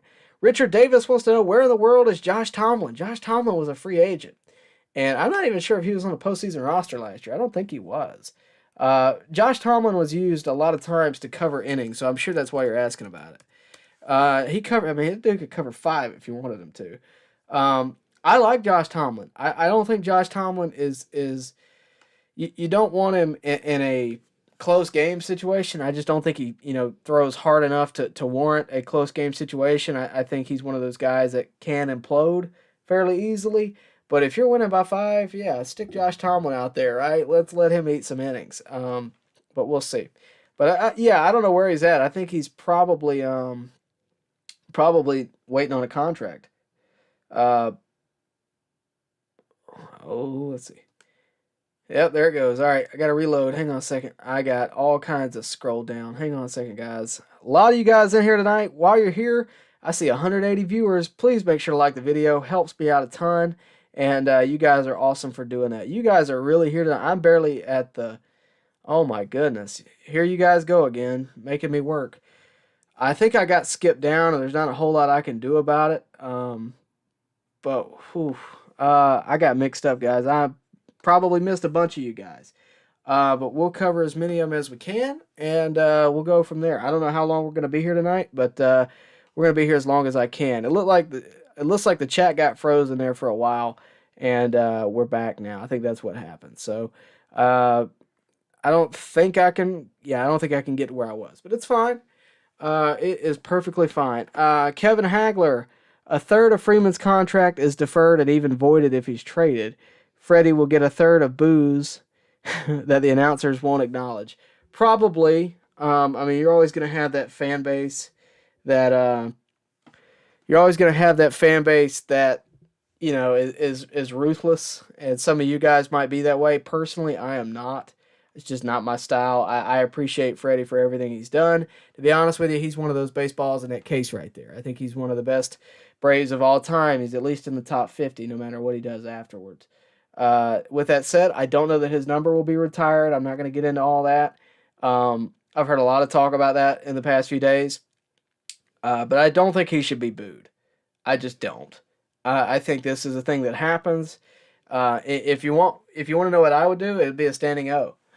Personally, I think the guy, frankly, his last play for the Braves, his last at bat was a home run in the World Series in Game 6 where they won, and the last play was a ball that he caught to win it. So, I think you need to take it for what it is. Freddie moved on, and it is what it is. Zangu says AA's contract ends in 2024. We got to keep him at all cost. Agreed. More than agreed. Agreed. Keep AA. I don't care what it costs. You can have my paycheck. Keep AA. Mark Perez, Freeman should have been a Brave, but his agent wanted him elsewhere. That's what it seems like to me. Honestly, that's really what it seems like to me. Um, Personally, I think that his agent did not work in his best interest. I can't speak for him, but I think his agent probably didn't work in his best interest, and there was just a disagreement from the Braves, and it is what it is. Hey, let me know if I'm seeing some comments about the stream being choppy. Guys, there's not a whole lot I can do about that, in the whole wide world of the internet. Uh, I promise you, Kevin, I'm not using Boost Mobile, but please let me know if it's still choppy. Again, not a whole lot I can do about it, but that'll probably impact how long I go from this point forward. I hope it's better by now. Again, nothing I can really do about it. Most of the time, it's fine. I know maybe the weather, I don't know, but let me know. I'm kind of watching my phone to keep up with what's going on right now, but if the chat is choppy, I need to know. I'm watching it currently on my phone. I haven't noticed anything. But again, I'm also looking at a camera and a computer half the time. So I think we're good. I'm going to move ahead as if nothing is wrong. And we'll just hope for the best. Jake Hobby says, I personally... Oh. We got a... I'm sorry. That's funny. Okay. It looks like we're good to go, but I gotta acknowledge this comment. Because it looks like we have a viewer from Australia. Han Solo, great name, by the way. I don't know your real name, but we appreciate you, mate. We appreciate it. We really, truly do. Thanks for watching. Good to see that the Braves extend to Australia, and so do I. That's wonderful. I appreciate that. Hatomato, I'm going to try to get to you, man. I got so many comments tonight. Hey, guys, I think this is probably a good time to mention I'm not going to get to everybody. No way I'm going to cover this entire chat. So if you want me to answer your question, super chats are going to have to be where it goes. I can't pick favorites. Super chats are how you can get to me directly, and they're how I can answer you for sure. We have nights like this where we have a lot of commenters, which lately that seems to be the case. If you want something answered, I'll do it as quick as I can if I get a super chat. But other than that, I'm literally just going in order, and a lot of times I'm going in blind. So if you got something you want to say, you want to get it off your chest, the only way I can do it is with a super chat. Appreciate it, though, and I'll try to answer, again, as many as I can. But I do have work in about 2.5 hours. So I will be leaving at some point, and we'll probably be back tomorrow, but I can't guarantee that. I do see that we have another Australia viewer. What is going on with Australia? Do I have a fan base in Australia that I don't know about? Is something going on? I'm just kidding. Thanks for tuning in. We really do appreciate it. That's great. And hopefully, you guys can tell all your Australian friends to like the channel. But I do appreciate it. Appreciate it. Yeah, we're going to get that out of here. Don't know what you're doing, but don't appreciate that comment. So, bye. All right. So, if I have any moderator out there, keep an eye on the chat for me. Appreciate it. All right, let's talk. Let's scroll down, just pick a random spot and go with it. Camp says Ron Washington is the GOAT. I tend to agree. Shadow Grace has got a personal vendetta. Oh, this is funny. Extend Double A's contract and then get some more bathrooms in the Battery area. Can't have the whole area smell like urine during the postseason. I'm screenshotting that. That's a great comment. What a fantastic comment that is. I tend to agree. I think there's like one public restroom in the Battery, so yeah, that could definitely be upgraded. Don't know if it's something that I could help you with personally, but I appreciate the comment nonetheless. Let's see. Tyler D says, I believe Freddie was left in a bad position once the Braves were out. I agree with you. I don't think he ever expected, or I don't think his agent ever expected the Braves to be out. I think that, he assumed that the Braves would I think they overplayed their hand. And I think that's the best way we can put it, is they just overplayed their hand. And, that happens. It just happens. Nothing you can really do about that. They made a mistake. I think Freddie probably realizes that now. And I think he's happy where he's at. I think he's going to, do the best he can from where his current position is. But as Chipper Jones said, I think he's happy with what's second best. Tyler also says, from what Chipper said about the situation, Freddie only heard from the Braves twice. That might be true, but I know for sure that his agent also said, you have an hour, make a decision, here's your offer. And at that point, I think they realized that they had to make a decision elsewhere. So, appreciate it. Let's see what else we got. Kevin Hagler. Olson is a better first base investment, but the opportunity cost is having Freeman as a regular competitor. That's the big game theory problem. Sure, I would have loved Freeman to go to the Angels instead, don't get me wrong, but it will be nice to see him in Truist Park more, if there is a positive in that, which, I'm sure is, falling on deaf ears right now, but if there is a positive, it's that we get to welcome Freeman back to Truist Park soon. We don't have to wait.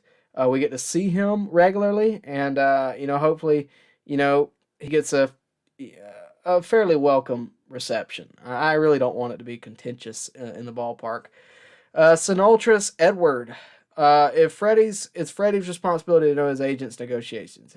He's paying his agent to work for him. Exactly. And that's what Chipper got onto him about, was basically that make sure your agent works for you. And I don't know that was necessarily the right conversation.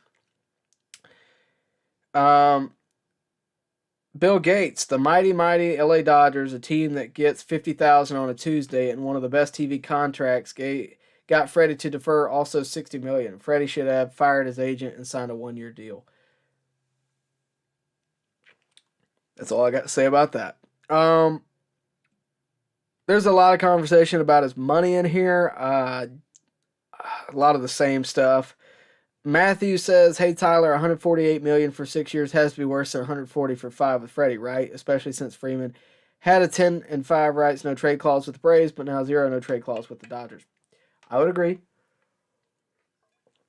Again, I think his market value went down. I think you have to look at it like, what happened in what order, right? I think you have to look at it from that order. You can't just look at it like, well, the Dodgers gave him this and the Braves gave him this. Why didn't it just go back to the Braves? The Dodgers probably would have had to give him more if the Braves kept driving up the price, right? They probably would have offered more. But then, the Braves got Matt Olson? Well, where's Freddie going to go? And I think it got to that point. Richard Davis says, I think the same excuse was used with Tom Glavine, miscommunication. Probably. And, years down the road, we'll probably see a documentary where Freddie's talking about it and Alex Anthopoulos is talking about it and talking about how it just couldn't be done. It just is what it is, man. This stuff happens. I hate that we're at a point in baseball where, very few times you're going to see a player stay with one team. I hate it. I think it's bad for baseball, to tell you the truth. And, I keep seeing that, we keep changing the game's way of thinking, right? Like, the idea of tanking is now going away. You can't tank anymore.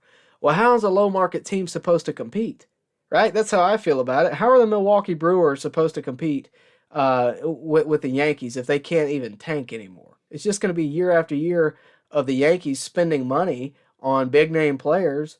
I'm using this as a very vague example.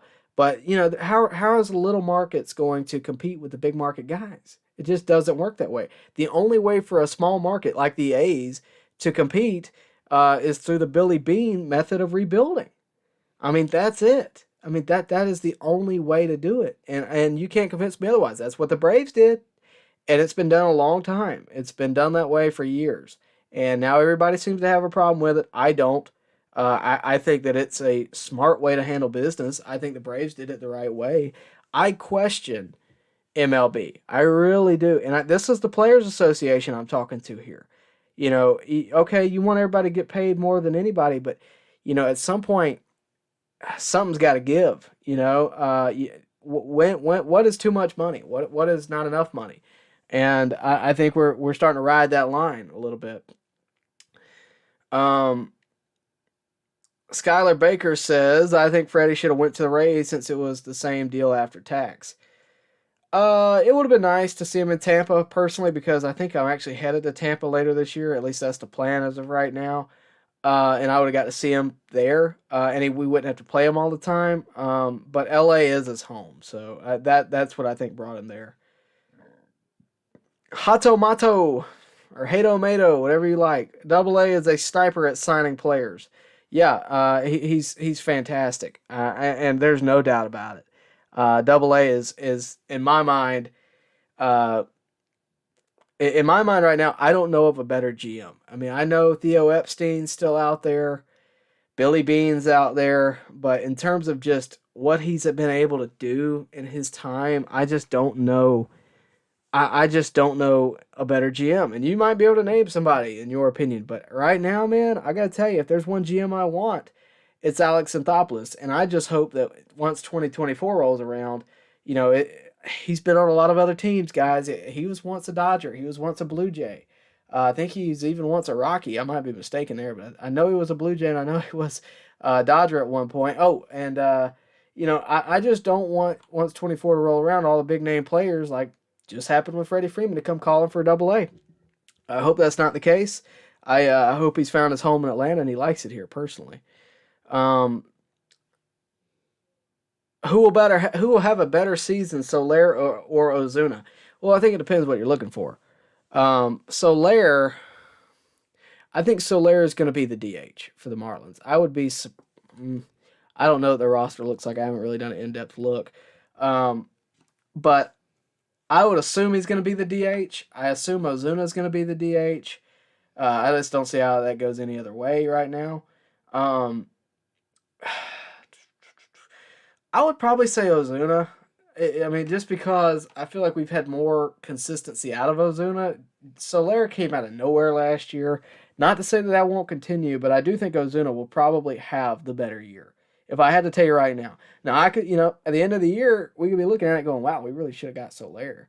But at the same time, Ozuna was good for us in 2020. So we'll see what happens. Soler's home run ball sold for $70K. Yeah, I think I make like half that a year. So, yeah, that's a lot. That's a 2-year salary for me. Let me see. Matthew Brittingham, tight. Sorry, it's getting late, guys. Probably be on here till midnight. Then I'm probably going to cut it off. So, make sure to get your questions in. If you got a super chat, get it in. If you got a like, please give it to me. Would really appreciate likes. Hey, Tyler, if the Braves don't trade Ozuna, do you think there is any chance they sign Conforto? Here we go again with Michael Conforto. Good Lord. They seem to want Soler knowing they weren't trading Ozuna. I don't think trading Ozuna was in the cards. If you don't think Ozuna was in the cards, if you don't think the trading Ozuna was in the cards, I would want to know, I would really want to know where you think he was going to go. And I'm not, I would just like to know where he's going to go, personally. But we'll see.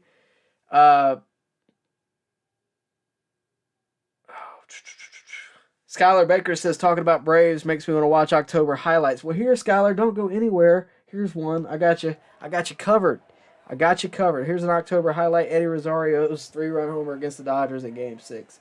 Yeah, look. We'll just let that play out. But Shadow Grace, I'm going to skip down to you. It is sad that I feel like Soler will get a warmer welcome to Atlanta as a Marlin than Freddie as a Dodger. I don't disagree there. But I think that I think it's unfortunate that Freddie left. I mean, Soler was never intended to be what Freddie was, right? I just think that that's where we're at. I think Soler, was always intended to be a short-term thing, whether it be for the year last year or, just, the next 3, whatever it was going to be. I think that Soler was always intended to be a short-lived thing. Freddie was never intended to be a short-lived thing, and I think that's why you're going to have a different reaction there. All right, we got some free agency talk. We got some trade talks coming up. Here we go. I see you. Owen Somerville, I would love if we signed Conforto. Here we go again. Another left-handed bat in the lineup would be great. Don't know if we have any money left to spend. The money situation is there, and I'll be honest with you guys. Some of you guys are probably new, and I know that, but for the consistent viewers, I've talked about Conforto a lot. And I got to be honest, I've looked up his stats a lot. I just don't get it. I get the left-handed thing. I don't see the appeal. I certainly don't, want I certainly don't want to pay him a ton. I certainly, I just don't know. I think he's going to want a high dollar deal, and I don't think we're going to do that, personally. But we'll see if it happens. I'll break it down, in depth and give you my thoughts. Tyler D, good name by the way, great name. As a Cincinnati guy, as a Cincinnati guy, I loved watching him play. You must be talking about Castellanos, I assume, or Votto maybe. I don't. Uh, I think you must be talking about Castellanos. Yeah, I think you are. Okay, cool. Yeah, I think Castellanos is a great player. Um, I might be wrong if you're talking about somebody else. Try to let me know. But either way, yeah. Look, I went to Cincinnati a couple years ago during the COVID year. This is now 2 years in a row that we've had to reform what we're going to do instead of spring training because last year, this year it got scrapped because it was postponed, and then last year, of course, COVID, and it's been piece by piece trying to figure out what we're going to do. But anyway, the reason I tell you that, I love Cincinnati. We went there right when COVID hit in March of 2020, and it was empty. The entire city was empty. We were the only ones felt like walking around downtown Cincinnati. Went to the park. I can't remember what hotel we stayed in, but it was really cheap because it was during COVID. We were one of the few people traveling, and we toured Cincinnati's park. We did the museum, and I got to tell you, Cincinnati really does a good job of basically honoring their past. Right? They have a really good history.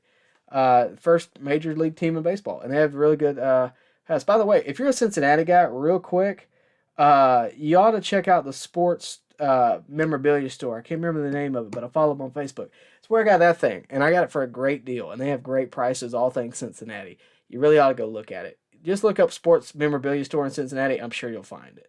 They're not paying me to say this. Go there. Just trust me. Just go there.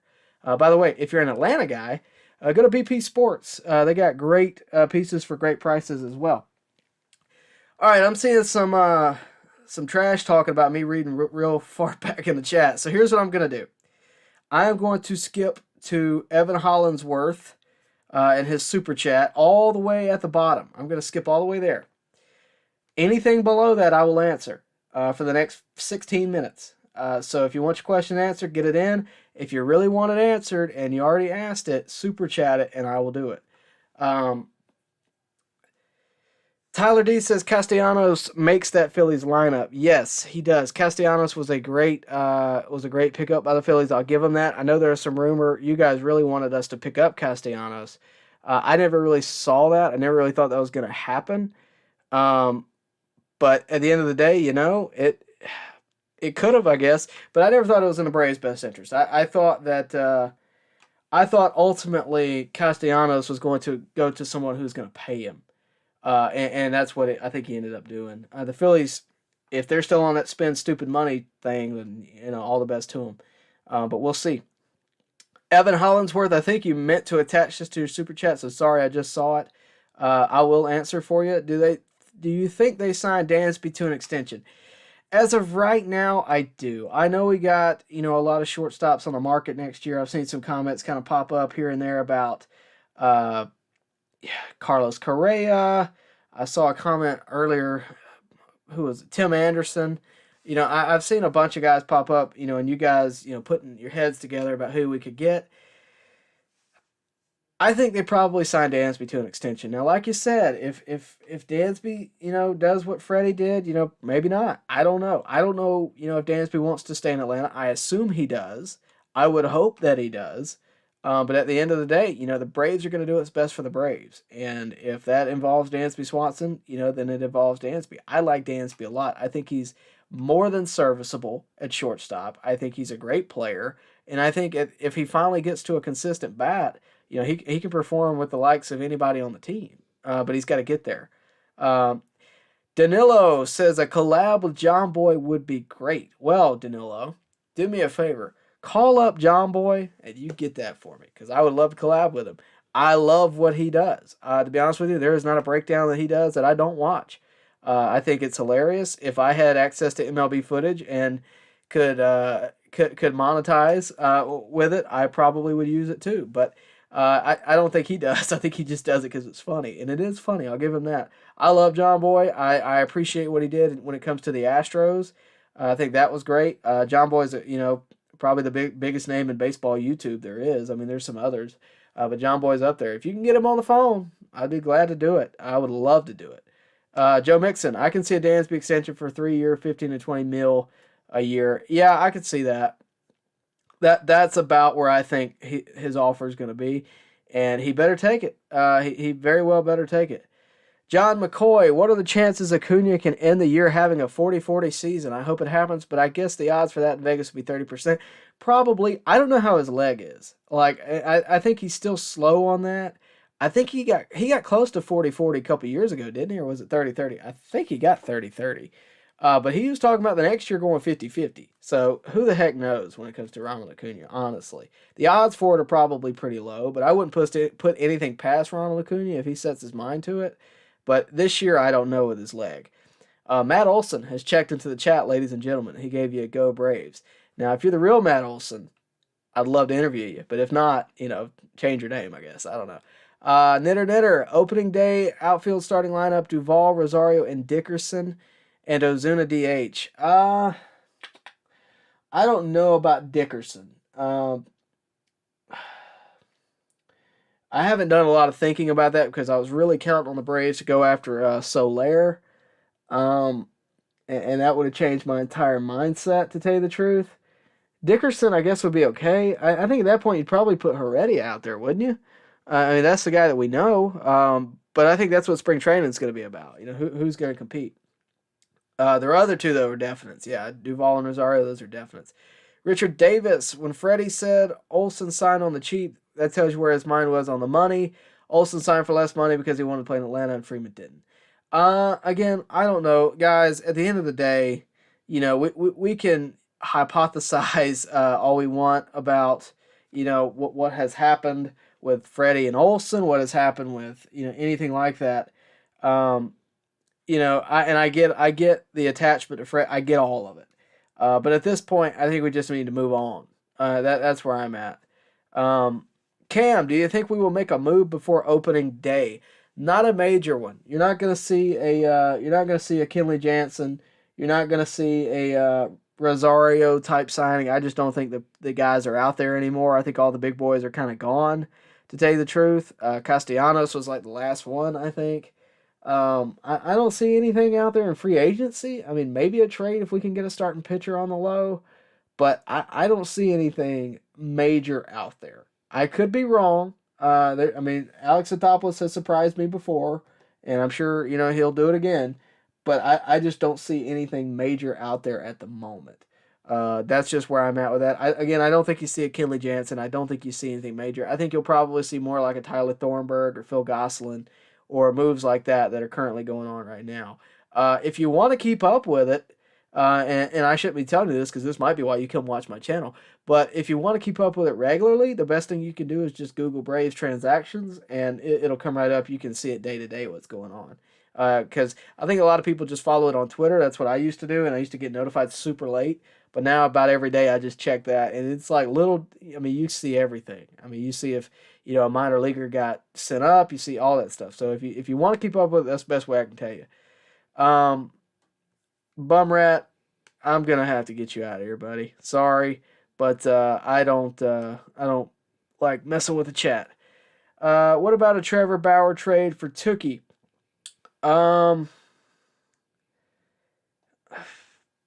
I don't know how to answer this question. Do you think we could get Trevor Bauer for Tookie, and would you want to pay Trevor Bauer? That's the question. And not to mention with all the questions about Trevor Bauer, and every time I turn around, look, I'm just gonna be real with you for a second. I like Trevor Bauer. I was a fan of him prior to his troubles, and to be honest with you, if he comes back, I'll be a fan of him afterward. In terms of all of what's happened, I don't get into that, but I love his vlogs. I think they're great. and I love I love all the stuff he is able to do for the game. I like his mindset for the game. In terms of off the field, I'm not getting into it, but I don't know. I mean, I don't know if MLB's ever going to let him play again, like like you're seeing there in the chat from Corey. But we'll see. We'll see. We got a super chat, so I'm going to skip ahead and answer that. Do I think Michael Harris is 2 years away? Guessing that's why they gave Rosario 2 years. Then again, Duvall is a free agent next year. Yeah, I think that's I mean, I don't know if that's why they gave Rosario 2 years. I mean, there's a lot of elements that go into stuff like that. They may have gave Rosario 2 years because Rosario wanted 2 years. I mean, you never really know. I really wish I'm gonna make Mad Mab a moderator here in a minute because I'm getting a lot of unruly comments. So Mad Mab, guess what, buddy? You are now gonna be a moderator. But in terms of here, let me see. All right, Mad, please monitor the chat. Would appreciate it. Thank you very much. So in terms of Michael Harris, I mean, I don't know if he's 2 years away. I think his quality of play might be 1 year away. I mean, it's really hard to know, right? We thought Drew Waters was going to be in the major leagues well by now, and he's still flirting with AAA. And a lot went into that. That's not purely on a reflection of him. That's COVID. That's everything, right? So it's not purely a reflection of the player. A lot of times it's a reflection of the team. We have a very good team. On a lot of teams, Michael Harris might debut this year. And it's just it just is what it is. But we will see. Hato Mato says, I just watched that a bit ago. It never gets old. I don't know which. Oh, I skipped ahead. I'm sorry. Let me skip back to where I was. A lot of you guys are even here. Man, you guys are really tuning in tonight, and I love it. Bill Gates says the courts are set to release the Yankee letter in the coming weeks. What do you think the ramifications will be once the letter is made public? I'll be honest with you. I'm very uninformed when it comes to the Yankee letter. I don't mind telling you that. We'll see. I don't think it could be anything worse than... I don't know. I'll be honest with you. I hate that baseball is surrounded by stuff like this a lot of the time. That's like my most irritable thing. Like the Astros stuff was terrible. It made baseball look terrible, and I hated every minute of it because I actually really liked the Astros that year personally. I got really invested in their journey to the World Series, much like I did the Cubs the year prior. In terms of what I think about it, they're not going to do anything worse than they did to the Astros. You're not going to see them strip anything from them. You're not going to, I mean, like, what can they do? They set the standard. You might see a coach fired. You might see players, get shamed. But other than that, I mean, what can you do? At that point, baseball is going to have to, police itself, I guess. I don't know, personally. But I don't expect the commissioner to do anything, personally. Tyler D, I was saying Winker is a good hitter against righties, basically sub 200 versus lefties. That losing Castellanos hurts the Reds a lot more than Winker. Yeah, probably. I think so. I don't know. I guess the Reds, and you might be the Cincinnati guy, no offense. I'm a little bit of a Cincinnati guy. You ought to check out my interviews with Darryl Chaney. I think you'd like him. He's a former Cincinnati Reds player. He's on 75 and 76 with the World Series, or 75 with the World Series team. He's got a lot of good insights for a Reds fan, and he's also a former Brave, but he played on that team. You ought to look it up. It's a good watch. I think it's like 30 minutes or so, but you'd like it a lot. But I'd like to know what he thinks about it because I guess the Reds have just given up. No disrespect to the Reds, but I guess that's where they're at. I don't know why. They had a great year last year. Maybe they're just decided to be in rebuild mode. I don't know. Joe Mixon, this is a good point, and I've done some thinking about this, honestly. I don't know if it's necessarily the right move for the Braves. I kind of want a Julio Teheran minor league deal just for the fans at Gwinnett. Maybe. Julio Teheran, I go back and forth with Julio Teheran. I actually didn't mind the era of Julio Teheran because I understood that the future was on its way. I think Julio Teheran would be a fine fifth starter. And with our situation right now, maybe that's what they decide to do with like a 1-year deal. I wouldn't mind that. But I don't think he'd be at Gwinnett. I think at that point he'd be in the majors. Corey Carter, possibility that Dansby walks and Correa comes in. Your guess is as good as mine, buddy. I don't know. I think, I just answered that question a few minutes ago. And when it comes to Dansby, you know, I think Dansby could walk or stay. I mean, that's where I'm at with it, right? Like Dansby, I don't know. I mean, it's hard to say now that Freeman's gone. If you had asked me 3 weeks ago what I thought, I'd say, yeah, Dansby's going to be around, right? I mean, at this point, I think we've all kind of had to take a step back and ask, is Dansby going to be here? Is Duvall going to hang around? What is the situation, right? And now I don't think anybody's safe, unfortunately. If Dansby wants to be here, I'll say it like Chipper did. If Dansby wants to be here, he'll be here. I'm going to skip ahead because I got a super chat from Mike Chumama is my favorite Star Wars character. Braves will be champs in 2022. Go Braves. Great name. I don't even know how to respond to that, but great name. I hope so. I definitely think they have a good chance of repeating. I wouldn't put it past them. I think their organization is one of the best run in Major League Baseball. And I think considering what they're getting back and what they were able to do last year, I don't see why not. A lot of you guys are in here tonight. I'm going to try to answer everybody, but I'm going to have to wrap it up here in a few. So get it in and super chat if you really want an answer because I will have a cutoff for sure. Mad Mab, hey Tyler, the Braves have a payroll of $185 million next season. They have a luxury tax number of 208. Can we finally kill the lame comment when people say Liberty Media is cheap? Yes, I think so. I think this offseason has proven they're not cheap. They just don't make stupid moves. I don't think Liberty Media is cheap. I think they're cheaper than other organizations, but I don't think they're cheap. They're not the Yankees. They're not the Dodgers. They're never going to be, and you don't need to expect them to be. They have to make money too. That's the whole point of owning an organization is to make money. And, it helped a lot that the Braves had a lot of revenue last year, right? That probably helped a ton. But at the same time, they're not going to go get, and I know we've been talking about Correa. They're not going to go pay Correa or Harper or somebody like that ridiculous amounts of money just to, be one player in the lineup. It just doesn't make sense. And that's not their decision all the way. That's a lot of Alex Anthopoulos, I'm sure. But at the end of the day, that's whose name's on the check. And, they're not cheap. They're just smarter. Like that's where I'm at with it. And a lot of that, again, is due to the fact that they have Alex Anthopoulos running the ship. Hey, Tyler, I saw a dual interview with Tookie and Freed. Tookie seems like he cares a lot less. He says, I never get nervous, while Freed says, I always get nervous. Tookie should be the nervous one. Why do you do that? Look, I like Tookie. I think everybody has their different style. We can overanalyze comments. I think ultimately, Tookie's fighting his way up, right? Freed's made it. And I think we kind of have to watch and see because at the end of the day, Tookie may turn into be something that we didn't expect. I mean, again, I bring up Tyler Matzik all the time. Tyler Matzik was pitching in like, I don't even know, like a beanball league somewhere. And, then he turns into being like a postseason folk hero. I mean, it's nuts, right? Like you never know who's going to be the guy. And I think Tookie might turn into being something. He's got good stuff. He's just not consistent. And if that can change, then I'm excited to see it. Corey, I don't think the Braves want him running anymore. That's why they won't play him in center. Don't know who you're referring to. I don't know exactly. I guess you're talking about. I don't know who you're talking about. I'd have to see. I mean, I assume either Duvall or Acuna, but I don't know for sure. Bill Gates says Foolish Baseball is from Atlanta. What about a collab with him? I've actually me and him have gone back in the Twitter DMs, and I wish I could show you. It's kind of funny.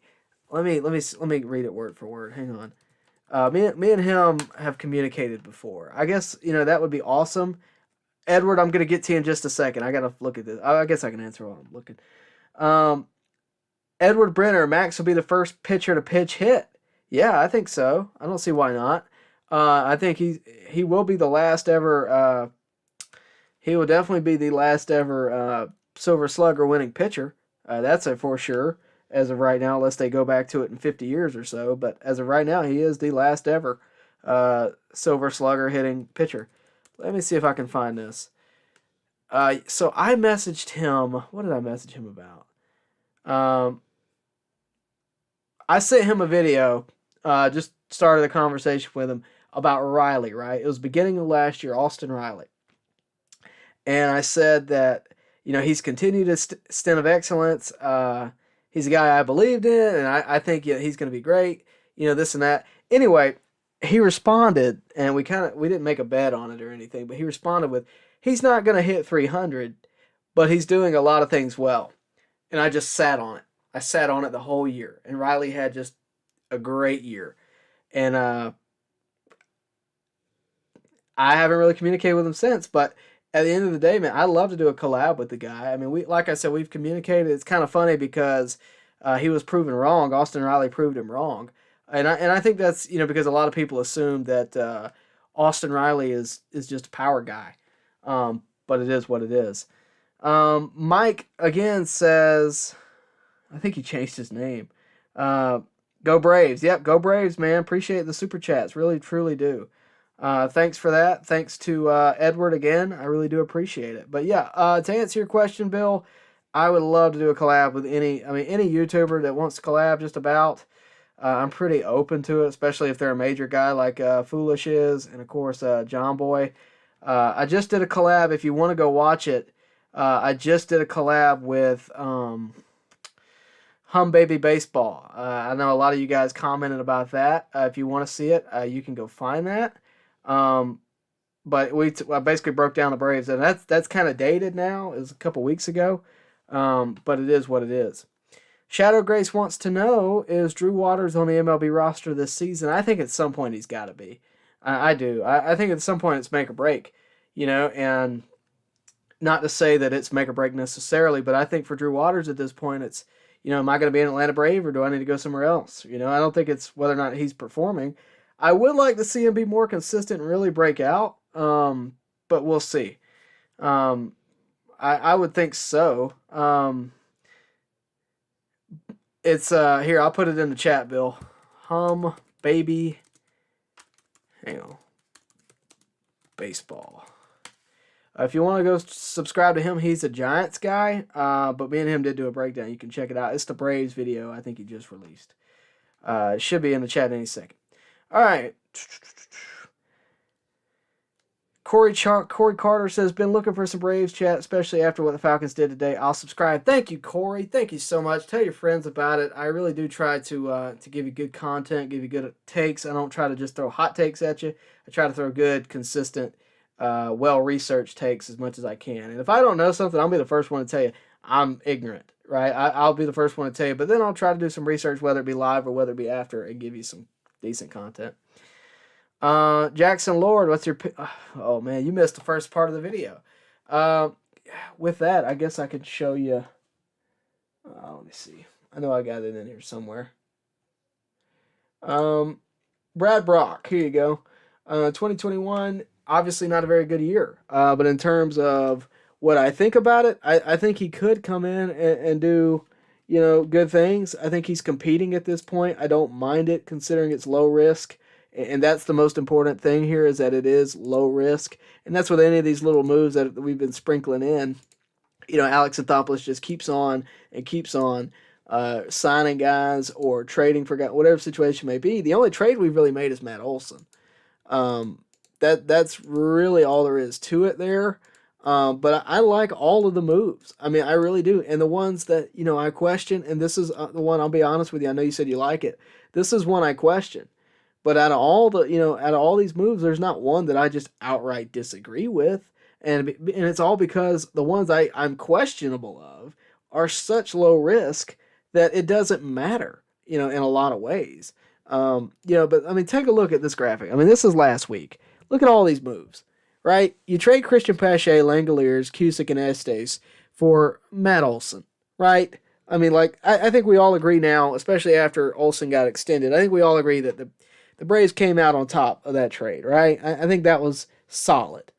Then they go out and get Colin McHugh, which is a sleeper. A lot of people aren't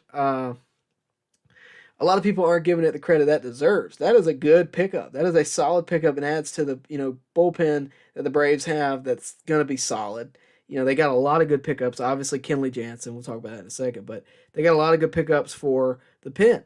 Then you get Alex Dickerson, and then you get Eddie Rosario. Eddie Rosario was the main guy that I told you I wanted, and I thought that was a great pickup, and I thought it was a need. If we're going to get anybody, Eddie Rosario was the guy I wanted from last year's roster that was a free agent, other than Freddie Freeman at the time. But again, I mean, what Alex Anthopoulos been able to do, and then he goes out. Look, all these moves aren't going to break the bank here. Tyler Thornburg, guy that needs a shot. We're paying him like $900,000. That's if he makes the roster. I think maybe $1 million if he makes the roster.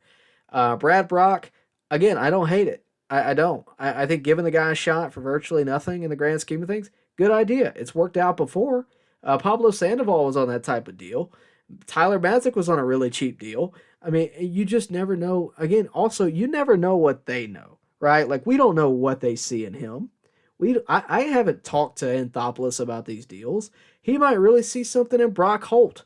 I don't know. Maybe the pitching coach, maybe, who knows? I mean, like, really, like, you never know, right? Like, maybe the pitching staff of the Braves sees Brad Brock and is like, maybe I can fix him, right? You just never know. Kenley Jansen, I loved. I think that's a good pickup. I think it adds, again, to the pen. It makes the pen elite. I think that fixes any gap you're going to have in terms of starters. I saw a comment earlier. I think I had to skip past it, but is it going to be a 5 or 6 man rotation? They've hinted at the idea of it being a 6 man rotation. If that happens, great. And you'd probably have an opener in that regard. And I think in that point it'd be Colin McHugh. But a lot of these guys are competing. We're not even going to know half of these guys possibly, in next year, right? Like, we're not even going to remember this happened.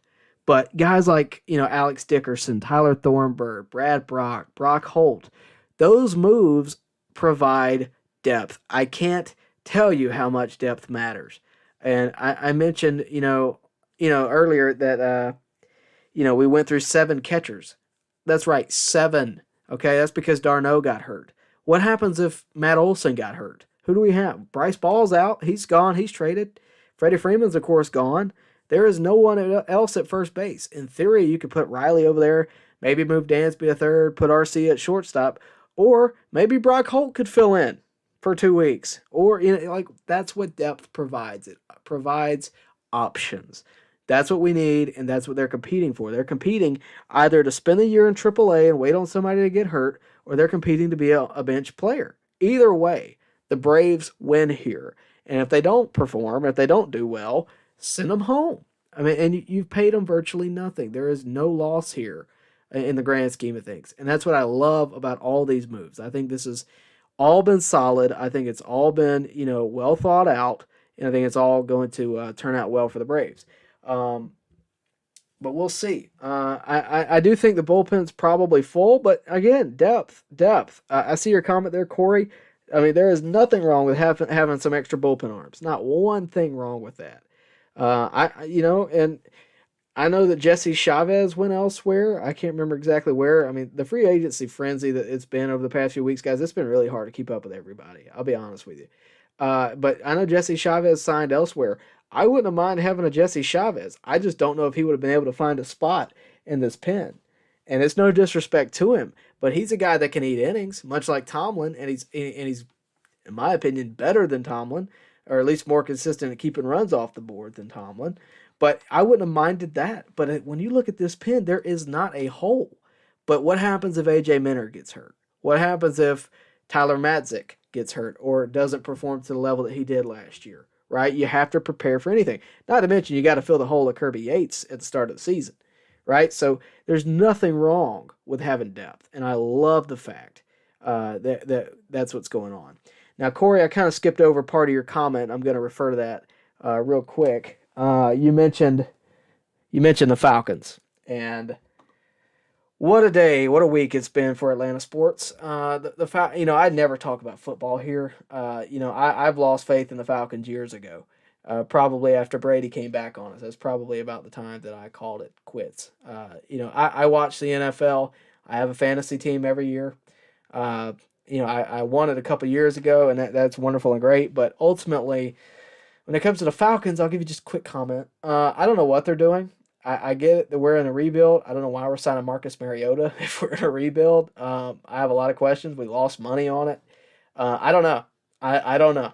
I get the 3rd round pick. No, I think Anthopoulos needs to go to the Falcons. I think he just needs to split time with both teams. I don't know what they're doing, man. I wish I could give you a better comment, but I'm a sports guy. I really am through and through, but I'm a baseball guy. Falcons are cool. I like the Falcons, but I can't sit through a game. I just can't do it. I watch football all the time. I watch the Chiefs. I watch, the Bucks. I watch the Packers. I watch good football. And that's where I'm at in terms of the NFL. I like the Falcons. I have Falcons, merch, around the room right now. Dewey McClain, a guy that I know very well, is now a state senator, goes to the celebrity golf tournament I go to, former Falcon. I love the Falcons. Can't sit through a game. Cannot do it. And I'm sure some of you feel the same way. But it's been tough. It's been really tough. Danilo that's a good question. Has Contreras become untradeable now that Shea is gone? Untradeable is relative, because Shea I thought was the untouchable one, right? And then you throw Matt Olson at us, like, oh, he's not so untouchable, right? So I mean, we got Manny Pena. I don't know that he's untouchable. I think he's certainly, his stock went up in the Braves' mind. I think he's certainly, you're going to have to provide something more than what you would have before. But I don't know if he's untouchable. We have other options at catchers. Corey Carter, 30 years of rooting for the Falcons, and they finally broke me today. Today? You're tougher than me, man. I've only been doing this 22 years, and they broke me years ago. I was like 16 when they broke me. So you're doing better. A lot of talk about the Falcons. I wish I could give you a better opinion, but I'm just not as educated. I spend a lot of time researching baseball, not so much football, unfortunately. Jake reminds, I might be getting your name wrong. Guys, if you have a specific pronunciation, just by the way, while I'm thinking about this, if you have a pronunciation that I don't know, I'm not going to remember it, but if I say your name wrong, I apologize. Jake says, over under 90 wins. Which one are you taking? I'm taking the over. And I take that in confidence. Now, I say that, and you never know the injuries and stuff, so it might come back to bite me. But I say that with confidence. I take the over. If the team turns out to be what we think it's going to be in terms of who's on the field, I take the over. I don't take that like that's my educated guess based on what we know is coming back. Acuna, Mike Soroka, Ozuna, Kirby Yates even. I mean, I think it's over. And not to mention, if you have a lead, if the Braves have a lead and then it gets to the 6th inning and you got to go through this, what are you taking? I'm taking a W. I just don't see it on any given day. If I had to put money on it, I just don't see how you go any other route there. Again, I might be wrong. It may come back to bite me, but we'll see. Let's see. Corey Carter, I think the Braves can be rolling in July and for the rest of the year if Acuna gets his legs back, Soroka comes back, and Morton is his regular self. Yeah, I mean, we're kind of just assuming that Morton's going to be good, right? I mean, he was last year, but he had a lot of people forget he had a slow start last year, and aside from that, he's got a broke leg on top of it, and he's at spring training. We'll see, but I don't know either. I mean, it's hard to see. It's really hard to see. Steven says, excited to watch excited to watch Max shove tomorrow. Go Braves. Yeah, I think they play at like 1 o'clock tomorrow. Do you know what they're broadcasting on? That way I can announce it to everybody, because I actually don't. I assume they're on Bally, but I don't know. If you do know, drop it in the chat for everybody, because I would actually like to know myself. Who they play tomorrow? The Red Sox? Yeah. They play the Red Sox tomorrow at 1:05. TV and streaming, Bally and MLB extra innings. So it should be on Bally. Thanks for that, Jake. Appreciate it. Hato Mato says Dickerson will be a bench player if we keep him. That's if we keep him, right? Yeah, Double A is definitely the best GM in baseball. Knitter thinks that she says she thinks Dickerson starts opening day. We'll see. You may be right. Again, I don't have, unfortunately, I don't have a lot of insight into what's going on at spring training other than the games that we see.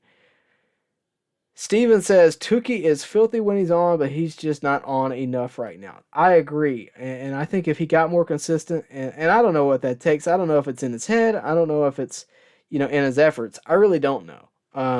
But I wish he could be more consistent for sure. Let's see. A lot of comments. Oh, just updated. Hang on, guys. I got to scroll back up. I told you I'm going to answer all these, but it's getting hard. No, I answered Robert. I'm pretty sure I answered Robert. I got him. I promise I did. Yeah. Got it. I would love to get Brian Reynolds for Ozuna and Tukey and Newcomb. That's a lot. The problem with that, Knitter, and I'd be honest with you, I'll agree with you. I would agree with you that I would go for that. But the problem is they're not paying Brian Reynolds hardly anything in Pittsburgh, and we're paying Ozuna an awful lot. And we're giving them Tukey and Newcomb, I get that, but we're paying Ozuna $54 million over the next 3, I think. Somewhere around that. And they're not paying Brian Reynolds that much, I don't think. So we'll see. And I'll be honest with you, I don't think they're going to go for that. They're going to want something with value. And no disrespect to Tukey and Newcomb. I don't know that they're there. I just don't know. Joe Mixon, in the upcoming draft, we, as the World Series winning team, pick at 21. What direction should we go? Catcher, infielder, pitching? Always go pitching. Maybe catcher, always go pitching, though. Pitching is always valuable. There is never a unvaluable. I mean, look at, 2020. You never want to be in that boat again, right? Like, where you just can't get anybody. Pitching is always valuable. Good pitching. Let me rephrase. Good pitching is always valuable. And, I mean, look at the guys coming up. Spencer Strider, Bryce Elder, Tucker Davidson. I mean, guys like that we've seen have success. Those are guys that we drafted. Draft pitching. That's what the Braves are built on. That's what they were built on in the 90s, too. I say draft pitching. Let me see. Hato Mato Rosario highlights. I watched it a bit ago. My mother did not know who Eddie Rosario was. Well, your mom needs to watch Braves more. Mike says... I don't know what that is. He says he subscribed and hit like. Appreciate that. Bullpen is going to be great. Agreed. I'm going to try to go through these quick. Trade over 10,000. Okay. Trade Ozuna, Tukey, and Newcomb for Brian Reynolds. I would do it. I promise you I would do it. But we'll see. I don't know. What is this guy talking about? Hang on a second. Over 10,000 views. Braves plan on repeating sign Colin McHugh and extend Olson 2022. What got over 10,000? Did this get over 10,000 views? I don't think so. Yeah, I don't know what you're talking about there, but let me know, Bill. We'll appreciate it. Joe says Braves won the World Series because of the bullpen, and now it's even better. Agreed. Again, not because of the bullpen, but they were a big factor, no doubt. Appreciate that, Mike. The Falcons have a chance for 2023 number 1 overall pick. Yeah, Bryce Young. Bryce Young any day. Hato Mato, Tyler, you are better on the beat with the Braves. Much respect. Thank you very much. I really do appreciate it. I really, truly do. Alex Dickerson will help the Braves big time in the start of the year and off the bench, helping with depth and filling in when he's needed. Look, if y'all think that, I mean, there's a lot of you guys that think that. I a lot of times I don't get to see these players. I just don't, because I focus so heavily on the Braves. I'll be honest with you. Before this year, I didn't see a whole lot of Matt Olson. I've seen highlights. I've seen the big stuff. But a lot of times, I didn't get to see a lot of him. The day-to-day stuff. Dickerson is one of those guys I haven't seen a lot of. I'd love it if he performed, and maybe they again know something I don't. But if this guy is going to be the guy, we're paying him nothing. And I think he could be suitable. If that's what it's going to be, I'd be more than happy to see it. Make no mistake. Maybe that's why they did go get him, because they know Acuna is not going to be around forever, or for the first couple of months. Maybe that's why. I'm gonna scroll down a little bit, skip you guys. Gonna have to skip the Falcons questions because I'm about to wrap it up. Let me see. Gas Pack. There we go. There's somebody new. Could Tukey, Newcomb, and some other lower pieces get us another starter? Pilar and another starter who would complete this team. Maybe. Maybe. I think a starter's probably more likely than Brian Reynolds in terms of what they could get back. But who knows, what that starter would be, right? You don't want a Robbie Erlin for Tookie and Nukem, right? You don't want a Tommy Malone. You want somebody that's going to perform at least on the back end. Is Drew Smiley's? He was out there. I think he got signed the other day while we were live, actually. But yeah, I don't know. Starters seem to be tough to get right now, and that's why I think we're going after bullpen pieces, to tell you the truth. Shadow Gray says, my fantasy league is full of Rays fans who are not happy to see McHugh go. I'm sure, but the Rays are probably pretty used to seeing a lot of their faces go. I mean, I look back, and I mean, Wander Franco is going to be the one guy I think that they keep longer than 10 years that's a star player. Hato Mato, do you do internet radio collabs? I'll be honest with you. I don't know exactly what an internet radio collab is. But you know how to reach me. Hit me up on Twitter, and we can talk about it there. Mike says he's a 58-year-old man. That's not even that old. Stop it. That was born in Atlanta, has lived in Metro Atlanta. I was born before the Falcons got here, and I'm tired of them. This is Braves country. When I was 10, Mike Lum was my favorite.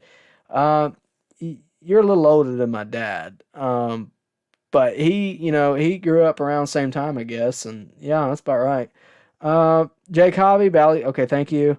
Ralph Garr was your favorite player. I have Ralph Garr on a baseball somewhere up there. Ralph Garr's got a lot of records that people forget about for the Braves. I'm skipping through these quick, guys, so if you got something that you want in, I'm going to answer. Richard Davis will probably be my last one, then I'm going to hop off. And get an hour nap and then go to work. But if you got something you really want me to answer, put it in a super chat and I'll answer it. Stormy Creed, Marlins brought in Grant Dayton on a minor league deal, forgot the Braves let him go.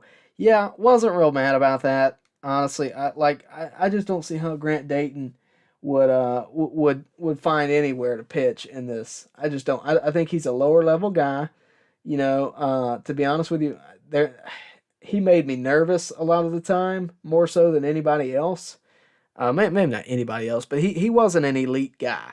I think we all know that. I hate that the Marlins picked him up, but I don't think he was an elite guy. I think he's a guy that the Braves can probably score on, and we'll see how that translates into the year. But we'll see. Break the Chain says, what NL East team do you think is going to be the biggest test for the Braves this year?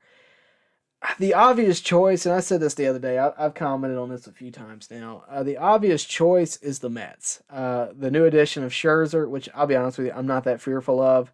It's not something that the Braves are unfamiliar with.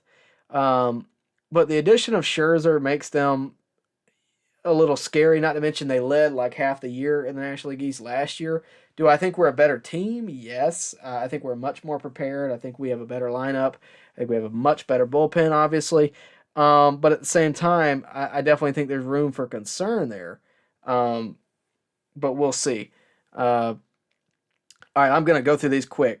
You guys put them in there. I'm going to go through them quick, but this is it. The Braves also won 2021 because of an incredible lineup, and the starters did great. Yes, bullpen was wonderful. Defense was great. Yes. Speed Gang says that they wish that we kept Soler. I'm sorry. It would have been great for my channel had we. You guys would have tore that video up. Dick Bick, nice try. Terrence Gore is the real MVP. Get out of here. Danilo says Shane Bieber will soon be in trade talks. Maybe. Jordan says aloha from Hawaii, Tyler. Drew Waters reminds me of Jordan Schaefer. I can see that. I hope he's a lot better than Schaefer. You think that's a bad comparison? No. In terms of appearance, I would agree with you. I think Waters probably has a bigger bat, especially more upside than Schaefer. Schaefer, that brings back a lot of good memories for me, honestly. That's a throwback. I appreciate that. I think it's a fairly decent comparison. I think Schaefer's probably faster. Drew's probably got a bigger bat, though. But also, aloha. I appreciate that. I need to be more like you and go to Hawaii. Spencer Strider will pitch some big innings for us this year. You think so? With the way our starting rotation is, I'm not against it. Mab, Tyler, who would you take if the Braves could have a contract with any player in the world? With Shea gone, I would pick Adley Rutschman. Past or present? Past, I'd probably go Ken Griffey Jr. I think that's a pretty good one. Present, I think it's obvious I'm going Mike Trout. And I'd probably, well, I don't know. We don't really need an outfield right now. Josh Hader. Just put him in the bullpen too. Josh Hader. But Mike Trout's the obvious, position player choice, I think. All right, Hato Mato, I see your comment there. Mike, I see your comment there. It's been a great live stream, guys. I always appreciate you tuning in. I'm going to hop out there. All right, Coley. Okay, so who would you rather have at number 4 in that starting rotation? Based on the minor leaguers, I'm assuming, I'm going to go Tucker Davidson or Kyle Muller. That'll be my 4 and 5 at the moment. But then again, they got to earn it, so we'll see. Appreciate it, guys. Gonna hop out. Thanks for the comments. Thanks for the lights. Thanks for the super chats. Really appreciate it. All you guys, I know Edward, Mike, let me see, Mike again, Robert, all you guys who super chatted, I really do appreciate it. And Evan, thank you all. I really do appreciate it again. Make sure I got everybody. Yeah, I think that's everybody. Robert, Evan, Mike, again, all thank you so much. And it's been a great night. It's been a great night talking baseball with you guys. I'll try to be back tomorrow night. I see your comment there, Corey. I'll try to be back again, I guess tonight. Make sure, but if I'm not, I'll be around as much as I can. Work schedule is kind of difficult. School's back in session, so we will see. The guys in the chat are saying, make sure to like this video, subscribe to this channel, hit the bell for notifications, and of course, stay tuned for everything we got going on here at On Deck. We got a lot planned. I got some interviews, behind the scenes stuff that I'm working on. Try to get you guys some good content that's not necessarily Braves related, but still baseball related. It's going to be fun times. And we are going to try to operate all year long. So we're going to try to give you some off-season content as well. Weren't able to do that a ton. Yes, I got a Twitter. The link is in the description below. It's at bubblegum_Jesus on Twitter and Instagram. You can pretty much find me on any social media under that tag. And I'm pretty accessible that way. If you got something you really want to talk to me specifically about, I'll be glad to talk to you there. Can't guarantee a quick response. I have weird work hours, which means I have weird sleep hours. So make sure you realize that, and I'll try to get back to you as quick as I can. With that, guys, thank you so much for tuning in. Again, one last time, like, subscribe, hit up the social media, all that good stuff, and of course, go Braves. So I'll see you guys tomorrow. Hopefully Max Fried shoves tomorrow during spring training, and of course, I'll try my best to be back tomorrow night.